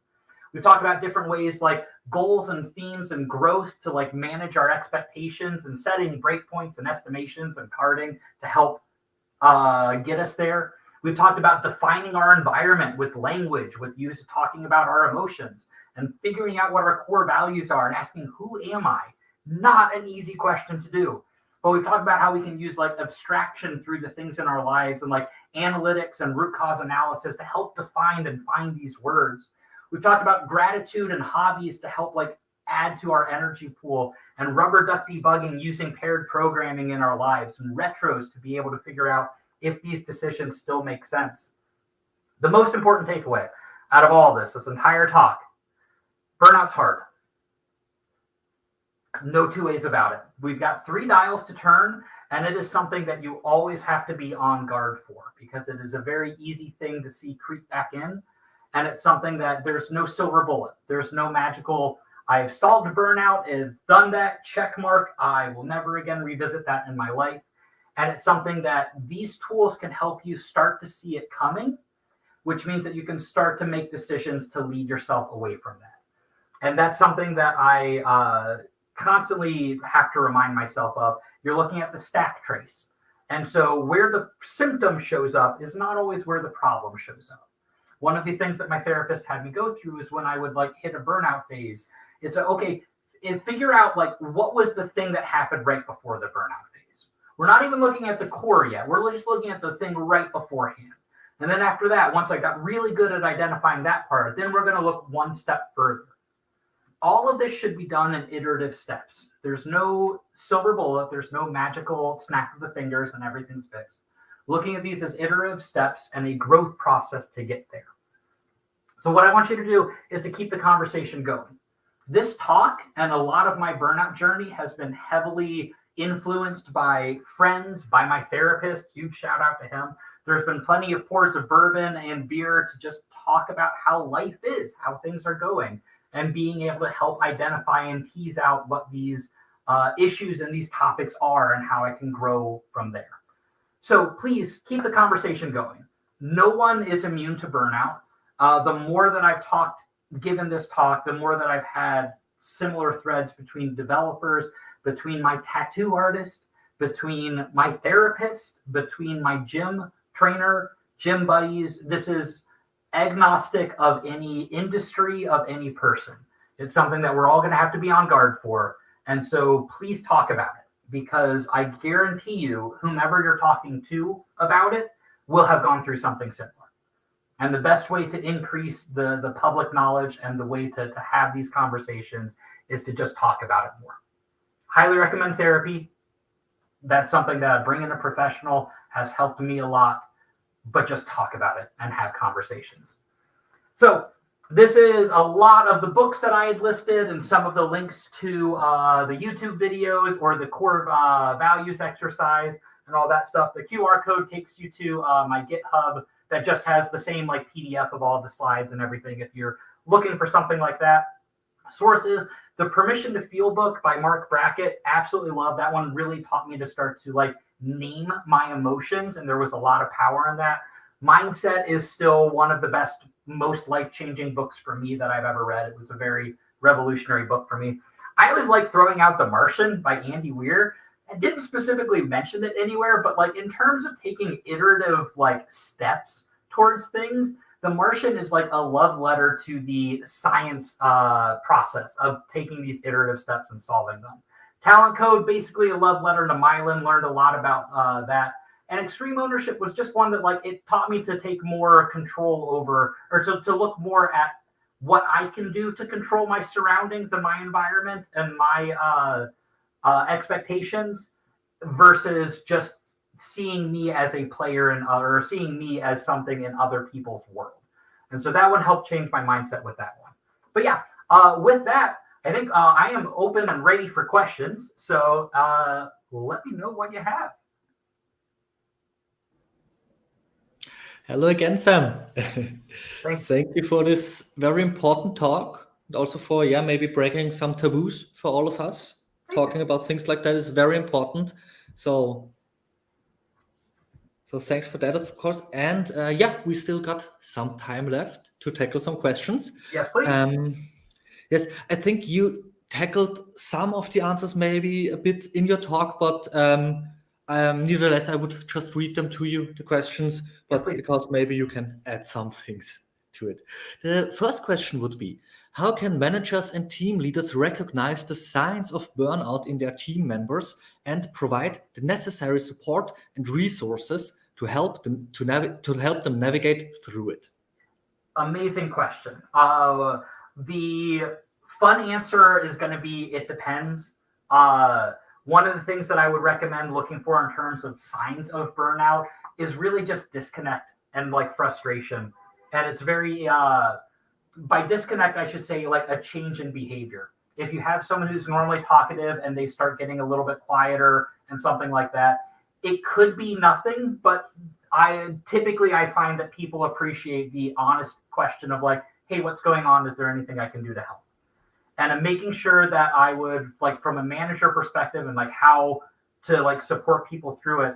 At no point in time should this be an accusatory conversation. Don't have this conversation of like, something's wrong with you, let's fix it. So that way you can get back to work. It needs to be like, hey, if you're here or if you need support, I'm here to support you, whatever that looks like.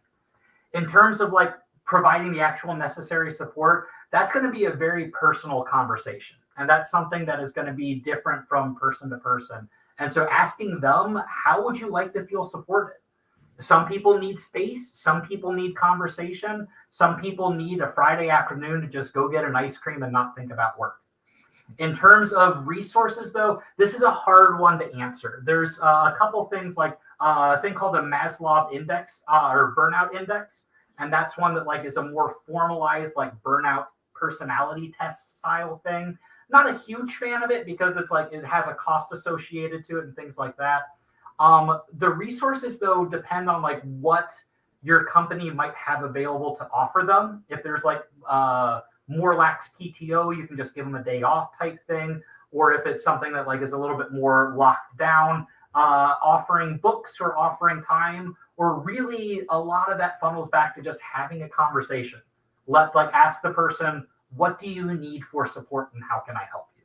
And I think that will go much further than any pre-described thing that I could offer.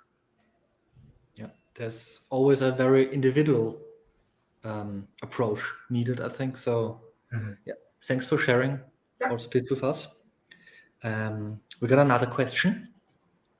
How can organizations create a supportive environment that encourages employees to address burnout openly without fear or stigma or repercussions? I think that this starts at the top. I think that it is much easier for the junior developer to talk about burnout when they see their manager and the senior developers on the team openly talking about it and addressing it. So it's something that I don't think there is one policy that an organization can implement that magically corrects this. But if you see people at the top start taking mental health and burnout seriously, that destigmatizes it to where any junior developer or anyone through the entire organization can feel safe talking about it. Totally makes sense. Thanks for that answer as well. And Sam, we got one more question. Yes, please. Yes. What are some practical strategies or coping mechanisms that individuals can integrate into their daily routines to prevent burnout, especially in high stress environments? Great question. And this is something that I think, again, will have a personalized touch to the answer. So I would encourage you to explore and figure out what makes sense for you. For me, to give an example, I mentioned one of my core values is order. So I live and die by my calendar. And one of the things that I found is I just start putting me time on the calendar as well. And then that is time that I am booked. Nothing can be booked over that. Or if there is something that comes up that I want to go do, I have to make the conscious decision of like, wait a second, this was my recharge time, and I would be moving or changing that for something else. So it adds that little break point and that barrier where I can be like, okay, is this more important than me time in the upcoming area? Sometimes the answer is yes, but that's something that I like to do with that. In terms of like coping mechanisms, honestly, finding time to recharge. If you're an introvert, that could be just go find a book somewhere. If you're an extrovert, that could be just grab a friend and go grab a coffee or go grab a drink somewhere and just find a way to do something. One of the biggest things that I would recommend, and this is going to sound a little counterintuitive, is breaking your routine somehow. Because we talked about how routines are a lot of just like autopilot. You're going to start and then your mind can be elsewhere and you're just going through the motions of whatever's happening. And so if you have a daily routine, finding some way to break that daily routine gets your mind out of that autopilot mode and allows you to actually start to think and digest what's going on and being able to talk about that. So finding something new, doing something, a new hobby or something new on the calendar, or just something that changes your day a little bit can actually help a lot with preventing burnout as well. Some very, very helpful advice. Thank you so much, Sam. And all in all, thank you so much for this great talk. This, I think you encouraged also some people to maybe reflect a bit more on their own behavior or how they perceive some of the others. So really, really thank you for that.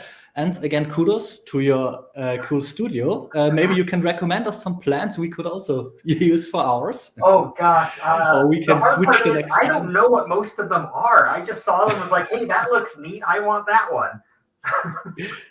I will connect you with my colleague. He can for sure tell you everything about them. Please do. I would love to learn.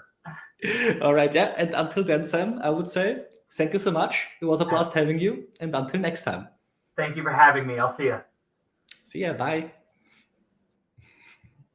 All right. And now that also this live day comes to an end, don't forget to check out code100.dev, where you get further information on our upcoming coding roadshow. Next one is in Zagreb on November 29th. And before that, we see each other again next week on October 25th, when it's all about accessibility. Hope you all turn in. See you soon. Bye.